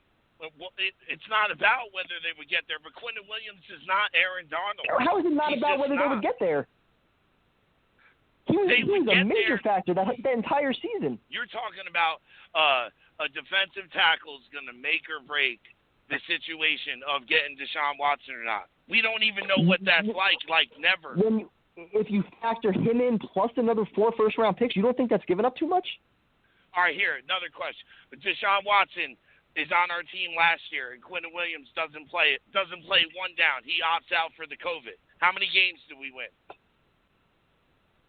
Wait, what was that? Quentin Williams don't play it down last year. Deshaun Watson's our quarterback. Last year, with Gase, with our offense, how many games do we win? We still probably suck. Yeah, 6-7 games. At least 6-7 games. That's what I'm saying. Hey. Like you can't compare. Like wait, hold on. So Deshaun Watson, who went 4-12 last year with more talent on the Texans, would have taken this Jets team and won 7 games? Yeah, Deshaun Watson, who last year was up 28 points, that didn't have a fucking defense against Kansas City. That's Deshaun Watson. So you would have had a defense here. So you would have had a defense here without Quentin Williams, our only good defensive player last year. But that's all the ifs. That's what I'm saying. Now you got Saleh as the head coach. He did all that with the 49ers this year with less talent than he had. Bosa was out, Solomon Thomas. And everybody keeps talking about that. Where are we going to get a pass rusher? Solomon Thomas is a free agent. We have $100 million at least in cap space. What is this? Just sign Zuni and just sign Allen Robinson. Let's say there's no Robinson. I don't give a shit what he likes on Twitter. How about like Curtis Samuel and you can take another wide receiver, or we take one at round 2. You got 2 seconds, 2/3, possibly 2/4 if the Giants re-sign Leonard Williams, and we traded Leonard Williams for a fucking third, but we're harmed. Quentin Williams is going to make the deal for Deshaun Watson. That don't make no sense. And why is it trade back out of 2 but build around Darnold this year? Because I've been thinking about this shit all week. It's been driving me nuts. We're going to build around Sam, and then what? Where are we going to be next year? In the playoffs? If we get Deshaun Watson with the same fucking team and no money, we could possibly win 9-10 games with the roster that we have. See, you're missing the argument that I keep saying, and I've repeated it a million times. It is so much less about building around Sam and more about building your roster, which has legitimate holes fucking everywhere at every premium spot. Sam has no commitment. You don't have to pick up that $25 million option. It could be a 1-year prove-it type thing with him, and you bring in a veteran to compete with him, and if the slightest possibility that he emerges, great. You didn't trade any assets, and you still have your quarterback, and you have all these pieces to build around him. And guess what? If it doesn't work out, you still have those pieces there, and you still have all the cap space, you still have all the draft picks, and you can still get your quarterback. The same way last year, nobody was talking about Wilson, nobody was talking about Fields. Now they're the hot commodity. Nobody was talking about Deshaun Watson being available, Aaron Rodgers going somewhere, Matthew Stafford. Exactly. Every year the shit changes. There's going to be guys next year. There's going to be guys the year after. There's always somebody. And they hype up these quarterbacks. I'll give you 2 reasons why that's not going to happen. Joe Douglas got 5 years to make it or break it. He probably has 3. Robert Saleh has 3. I don't give a fuck who likes him. Because if they come in here and they're going to tie themselves to the worst quarterback this year in football, right? And then what do you, let's say, like even like I said, I waffled a little bit a couple weeks ago, like don't pick up his fifth-year option, and then we could go for a quarterback next year. You're going to have to trade draft assets anyway. The problem with that is that Robert Saleh and Joe Douglas aren't going to tie themselves to a quarterback that McCagnon picked that hasn't performed. If Darnold this year, underneath the circumstances, performed and at least had good numbers and didn't make the same fucking mistakes looking at his receivers, staring them down the field, overthrowing receivers, it's like he can't hit the deep ball. Even Robbie Anderson said that. It's just not going to happen. They're talking him up to trade him, guaranteed. That's happening. Whether we get Watson or not, that's still up in the air. But Saleh's not going to tie himself to his first head coaching job to Sam Darnold, who has 3 years, and you have to pick up his fifth year because But they're not tying themselves to Sam. I don't get this idea that they're tying themselves to Sam Darnold. It's not. It's that they're not going to tie themselves to Sam Darnold. And this, like, yeah, but bringing him back for a year isn't tying themselves to him. But, dude, everybody's saying about these first-round draft picks, other than Quentin Williams, and yes, Sam Darnold, who won't be on the team because he's definitely getting traded. Where's the first-round picks? Jamal Adams is in fucking Seattle. Everybody's like, these first-round picks, you know what I think about it? Like you're at a bar, right? And you got this girl, she got a Coke bottle body, and you're like, I'm going to hit that. And then you don't want to buy the drinks. What is that? Buy the drinks and hit that. Or you got this other girl over here who's maybe or like what happens 9 times out of 10, you buy the drink and then you're left with nothing. And you're going home by yourself. No, fuck that. We live in New Jersey. They always come home, you buy the drinks. That's what I'm talking about. Sir. The game. But then you got the other girl, Sam Darnold, and you buy her a couple beers. And you're like, yeah, I could take that home. And now she's all clingy. And she's like, yeah, well, where does your family live? And maybe our moms can meet. Man, get the fuck out of here. You're going to Indianapolis. That's where she's going. And I'm going to hit the Coke bottle girlfriend because now I'm going to show her what it's like to live in. Like, man, that's what I'm saying. Like, what are we talking about? You're ready to commit to the one-night stand. You're ready to commit to the one-night stand instead of the girl who's actually interested in you and wants to be with you. Fuck it. Man, after the last 10 years we went through, I'll take a fucking 6 months of Deshaun Watson, and then he wants to opt out and trade. Like, are you kidding me? But I'm not. That wouldn't happen. But I'm saying, I'm just trying to make an analogy that was funny. But what I am saying is, if we get Deshaun Watson, it's not like Tyson said. It's not a one year thing. And even if we trade both the first round picks this year, both the first round picks next year, we still have other picks and we have money. Not that we're going to build it through free agency. Still got a lot of people. But didn't McCagnon do that? He paid fucking mostly let me just ask you this really quick. $17 million. He played 3 downs. 3 downs. $17 million fucking dollars. So again, let me just ask you this. Go ahead. If you're Deshaun Watson, right, and you have your no trade clause, you're trying to pick where do I want to go so that I can win, right? If I'm looking at the Jets, giving up 4 first-round picks in Quentin Williams, going there, being part of a rebuild, or Miami, the Niners, a number of other teams that can deal those picks and still have a Super Bowl team around me, where am I going? That's the whole point, man. But he's been pointing everything to New York. And the one thing you don't fucking want is for him to go to Miami. Quentin Williams can go. My sister can go. My house can go. If he's in Miami, where is he going to choose? But has he been talking about Miami? He's been talking about New York. He just bought his cousin a Jets green fucking car. They like the Jets. He wants to come to the Jets. Richard Sherman's talking about it. Allen Robinson's talking about it. They're not talking about Miami, but the one thing you don't want to have is this whole lowball concept of like, well, we could keep the second overall pick. Man, fuck that. Because if you lowball him and he goes to Miami, because they have Tua, who's better than Sam Darnold. So if they include Tua in the deal in the third pick, okay, it's not the second pick, but now they don't need a quarterback. And they can trade back out of it and run with Tua on his rookie contract. It's a bad setup because Sam Darnold needs to get paid in the next 2 years. Tua does not. And it's only 1 draft pick behind us. And whether or not it's the draft pick that they got from the Texans, they're not going to give a shit about that. And if Tua goes to Miami, you got Josh Allen in Buffalo, and then you know the Patriots are looking at Matt Stafford. I'll jump off MetLife Stadium with all my Jets jerseys like a parachute and fucking fall like You don't want that to happen. So this whole run it back with Sam, no.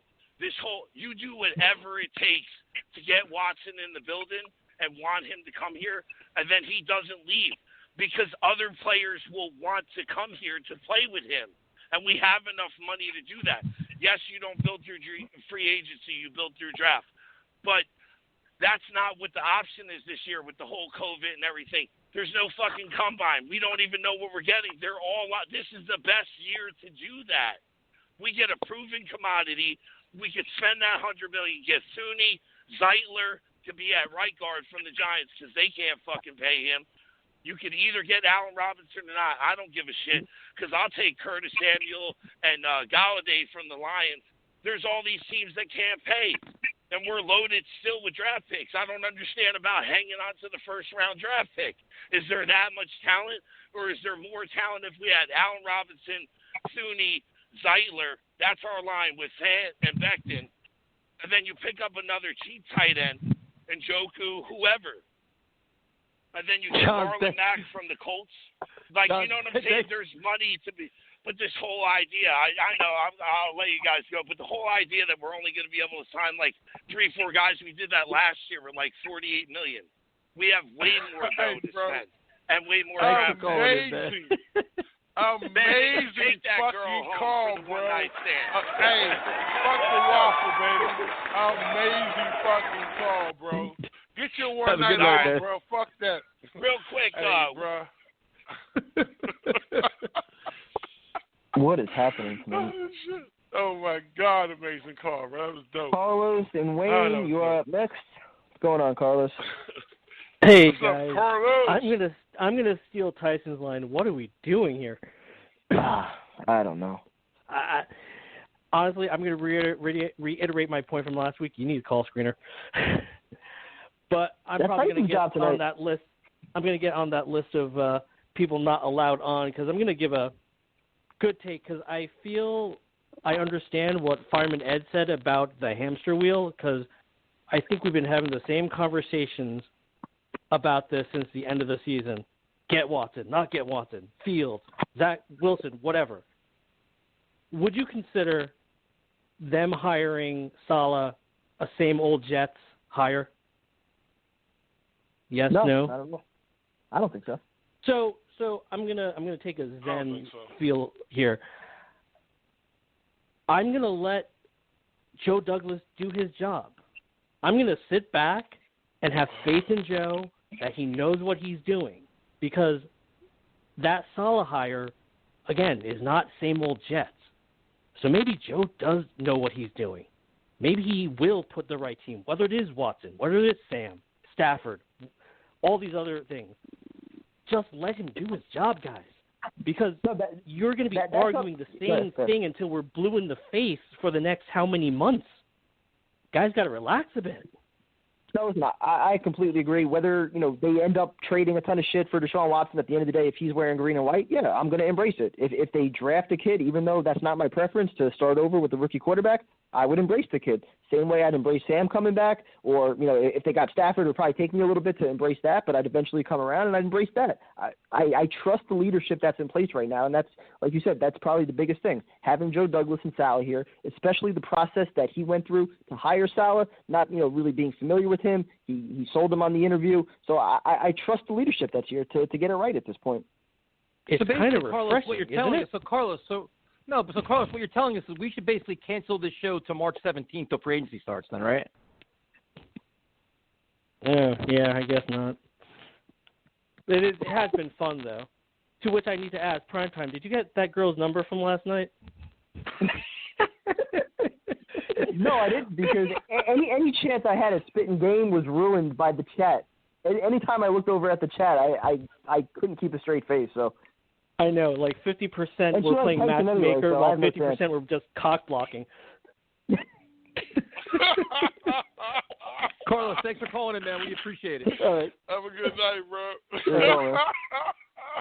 Yo, this show has been complete fucking chaos, bro. Chaos. The rails. Next up, we got Matt and Sidney. Goodness. Matt, help save the show, man. What's up? I don't know if I can help save the show, guys. How we doing now? How you doing, Trying bro? to get through, man. So I'm listening to a lot of callers. I just want to make it known that I am a Deshaun Watson guy. Anything it takes, especially if we have to give up Quinn Williams to make the deal.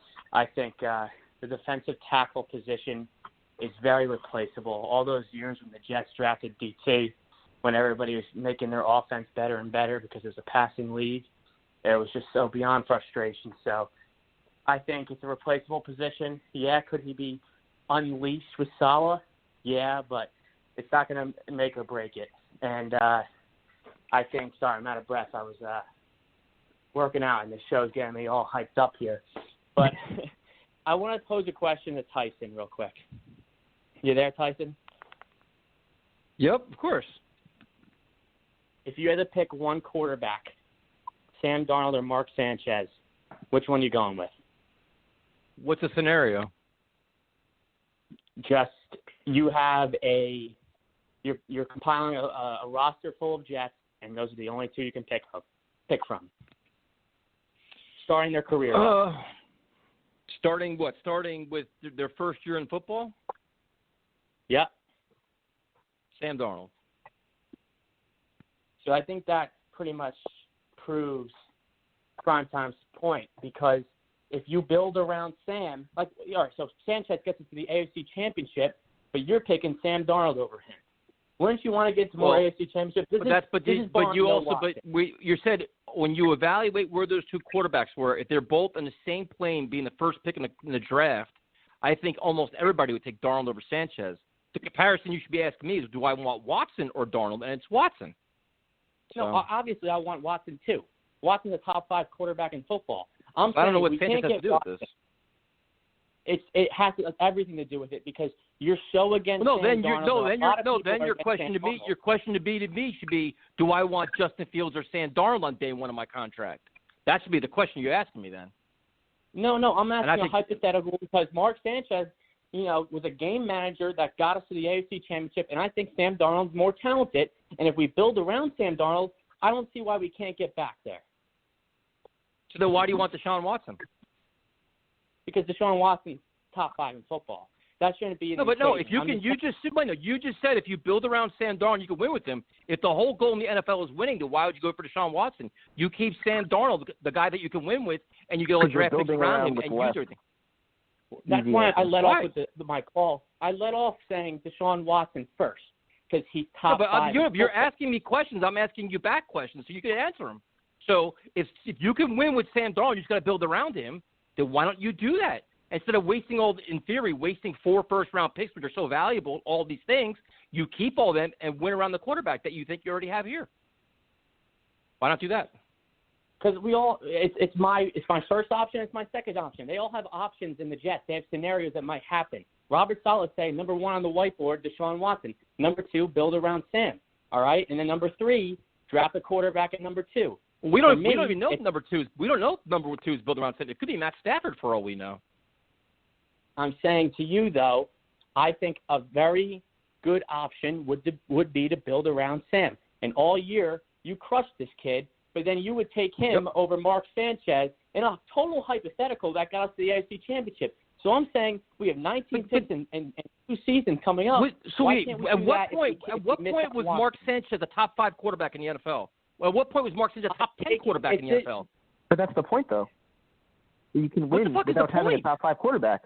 Nick Foles won a fucking Super Bowl. He beat the Patriots. Okay. Jared Goff went there. Jimmy G went there. Eli Manning was never a top 5 guy. He won twice. Who's in the Super Bowl this year? Who won the Super Bowl last year? Do we want to go back? Do you want to mention Trent Dilfer? You want to keep going back? How far back do we want to go? The NFL, this NFL is a passing NFL. It's a quarterback league. So if you want to sit and be cool with trying to chase Josh Allen and the Bills with fucking mediocre quarterbacks, God bless you guys. Go for it. That's your way of building a team. What was the talk about Josh Allen last year? He was a bust, right? He was last in completion percentage. He was a bust. Listen, if you want to double down, that's what we're saying about Josh Allen. And he gets a number 1 wide out. He has some good coaching. He's got weapons. Now he takes off. Good. And if you guys want to double down on Sam Darnold, God bless you guys. I don't want to. I've seen enough. It's apples and oranges. I'm not interested. I've moved on. I I understand what you're saying, but Y'all our plan A. Really rolled this. But this is the whole point, though. Y'all keep saying build around Sam. Don't get me wrong, but I mean Sam has had 3 years. In these 3 years, has he progressed in these 3 years? So now you want to build around. No, you blame Gates for all that, Tyrone. You got to realize it hasn't worked Sam Darnold. Exactly. All of Sam Darnold's flaws are all Adam Gates' fault. So we're gonna act like we didn't bitch about the play calling every fucking week on every live stream. We didn't do that. Yeah, yes, we did. Prime time, but listen, who made the bad fucking throws? He did. He made the bad Gates made them. First half of the Gates season, made them, Tyrone. Would you guys still rather Sanchez over Braxton Berrios? Yo, man, y'all act like this kid. Y'all act like this kid didn't make those bad decisions. I love Sam too. Here's your decision, Sam. Throw to the guy that's either 2 yards behind the line of scrimmage, or the guy that's 3 yards in front of the line of scrimmage, or throw the ball away, or throw up a jump ball to Chris Hogan. Those are your options, Sam. No, Sam. Or throw the ball and they drop the fucking ball. No, Sam. Throw the ball to the guy in the other uniform because he don't play for us. What the fuck, bro? That's what he did. Oh, no, Sam. What do you have, 9 interceptions this year? Bad decision. No, Sam. Throw the ball away, Sam. How many games did he miss prime time this year? How many games did he miss? 4 games? Yeah, and he came back. How many wins in those 4 games that he didn't play? Or any game in his entire Jet career did they win without him? Yo, zero. The answer is zero. Look at in the offense last year when he was out. Oh, my God. I cannot believe y'all doing this shit, bro. Can I say one thing? Again, let's ignore the wideouts. Let's ignore the fact that Becton was banged up half the games. Let's ignore the play calling. Yep, Sam should turn gold into shit or shit into gold, whatever you want to say. Yep, put it all on. Tyrone, we don't realize he's actually a Hall of Famer. We just don't realize it. We're just fans, so we got to keep that in mind. Or he's a young quarterback who's just been failed every which fucking way. No, he's a good kid. Don't get me wrong. At prime time, he's a decent kid. But I'm just saying, you're not holding him accountable for his own fucking mistakes, bro. That's crazy as shit. He's made those bad decisions, man. Listen, even if he had a bad system, look at Kyle Shanahan. He took a motherfucker from Food Lion, bro, from the grocery store, from Walmart, and made this kid and won a game. And that's the point. But a good coach gets a lot out of the quarterback. A bad coach can ruin a quarterback. Mark Sanchez was terrible. A quarterback raises up, though. A quarterback raises up the play of other players. Is that correct? Is that what we've watched get done? Have we seen that before? With this play calling that you bitch about every single week. Yep, Sam's just going to turn it. Listen, but what about come on, man. Are y'all serious? What about the bad throws Sam made every fucking game? What about the bad throws that Russell Wilson made this year? Oh, my God. You can't compare Russell Wilson to Sam Darnold. Come on, man. Exactly. I'm saying we're nitpicking at every bad throw that he makes. No, we're not nitpicking. We're not nitpicking. We're just talking facts. We're talking about facts. Exactly. Yeah, facts. We had the worst head coach in the league. Facts. We had the worst wide receiving group in the league. Facts. We had the worst offensive line probably in the league as well. So when teams like the Washington you want to talk about.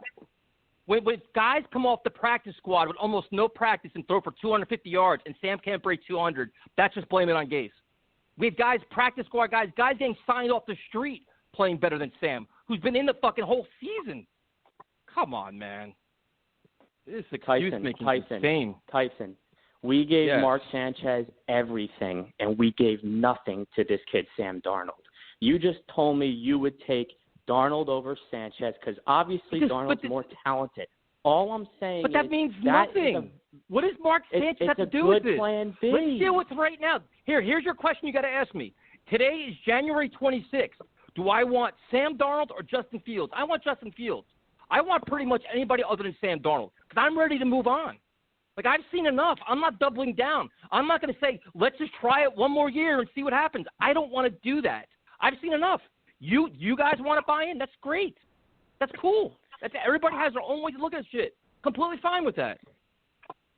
See, the thing is, though, a top 5 pick that you have, right? You ever see that quote Tomlin said to Chase Young? He said, I never want to be this low to get a guy like you. That applies to all non-quarterbacks because when you take a quarterback that's not named Trevor Lawrence, it comes with a lot of risk. A lot of people had Rosen over Josh Allen, if you remember, a couple of years ago because it's a risk. Josh Allen went to Wyoming. We can't predict this. You just said on the record, or someone said on the show, Ohio State quarterbacks don't pan out. Hold on. You just said it's coaching, right? So Josh Allen came to the Jets. Where the fuck would his career be at right now? And that's the probably not good. Exactly. And Okay, so you're it's proving all our point, coaching, though. then, right? And there's our point again, because if Sam Darnold went to the Bills, could he have been in that spot? Maybe. So Josh Allen, who's an MVP candidate, you just said if he was here, we'd be running him out of town, and he'd suck. Josh Allen was not a better quarterback than Sam Darnold coming out. He was not fucking accurate. The problem with Sam Darnold is he makes bad decisions. So he hasn't improved. Stop sugarcoating shit exactly. He hasn't grown. And look what the Bills did around Josh Allen, and look what the Jets have done around Sam Darnold. Josh Allen was overthrowing people by 100 feet. But Josh Allen as a player, as an individual, actually improved. Matt, thanks for calling, man. We appreciate it. Have a good night, Thanks again for your time, guys. I'm taking Darnold over Sanchez. Sorry about it. Sorry. I still don't understand what Sanchez has to do with this, but, I mean, we're living in fucking 10 years ago. Dylan in Long Island, you got 3 minutes. What's going on? What? Yo. What? Prime time. What are you talking about? Sam Darnold. I'm sorry. Is Adam Gase using telekinesis to control Sam's arm to where he throws? Are you gonna blame that on Adam Gase too, or are you gonna blame that on Sam? I feel like every time, just like Tyson said, every time Sam makes a good throw, oh yeah, that's on him. Every time he makes a bad throw, oh, that's Adam Gase's terrible play call. Like, bro, you just don't. You can't have a double standard to both sides. I've critiqued Sam on plenty of bad throws, so I don't know what you're talking about. Dude, you. What are you? I'm just saying, the collective. You just tried comparing Sam Darnold to Russell Wilson, bro. You know how insulting that is to Seahawks fans? No, I'm saying Jets fans like to nitpick every bad throw. If we were watching Russell Wilson, we'd probably do the same thing. He had multiple games where he had 2-3 interceptions. Touchdowns. Sam Darnold has never thrown for 40 touchdowns. Yeah, because Pete Carroll lets him air the ball out, and he's got weapons. He's got Tyler Lockett. He's got DK Metcalf. When has Sam had ever anything like that? What do you understand about him missing throws? This is the So timing with wide receivers means nothing. Play calling means nothing, right? Having an offense that schemes guys open, that means nothing, right? That plays a part, but it's not everything. It's not everything. It means nothing, apparently. What are you talking about? That's Sam should do it all on his own. Age 23, he should be doing it all on his own. Got it. We just asked him to get better, but that's obviously too much to ask. We should keep letting him. He had every built-in excuse, and this year he's going to break out. Get better with no weapons. Get better with an offensive line that's slamming you into the fucking turf. Yeah, no big deal. Right. Get better in a shitty system that doesn't scheme guys open. Get better throwing a Chris Hogan, Braxton Berrios, Lawrence Cager, guys you sign off the fucking street. Adam Gase said in what was it, week 2, week 3, they were making up plays on the fucking sideline with the 2 healthy wideouts that they had. Show me how a quarterback's going to be successful with that shit. So we got to give him the perfect situation so he can act like a pro quarterback. Exactly. Got it. Noted. Or give him a competent system with competent wide receivers. In a box setting where everything is perfect and all he has to do is just make easy throws and his receivers will jump 20 feet in the air and he'll get the catch. Is that as a rookie? Okay, so as a rookie, did he not go toe-to-toe with Aaron Rodgers? There we go. I love the rookie argument. Yeah. Is it not true? You think it's not true? Get 300 yards. Did he not have 300-yard games as a rookie? In Jeremy Bates' offense, which we also said stuff, where Robbie Anderson was his fucking number 1 wide receiver. Did he not have big games as a rookie? Did he not go toe-to-toe with Deshaun Watson? Did he, yes or no? Josh Allen literally against the Chiefs played his worst game. What were we saying about Josh Allen last year? What were we saying about Josh Allen last year? What were we saying about Josh Allen last year?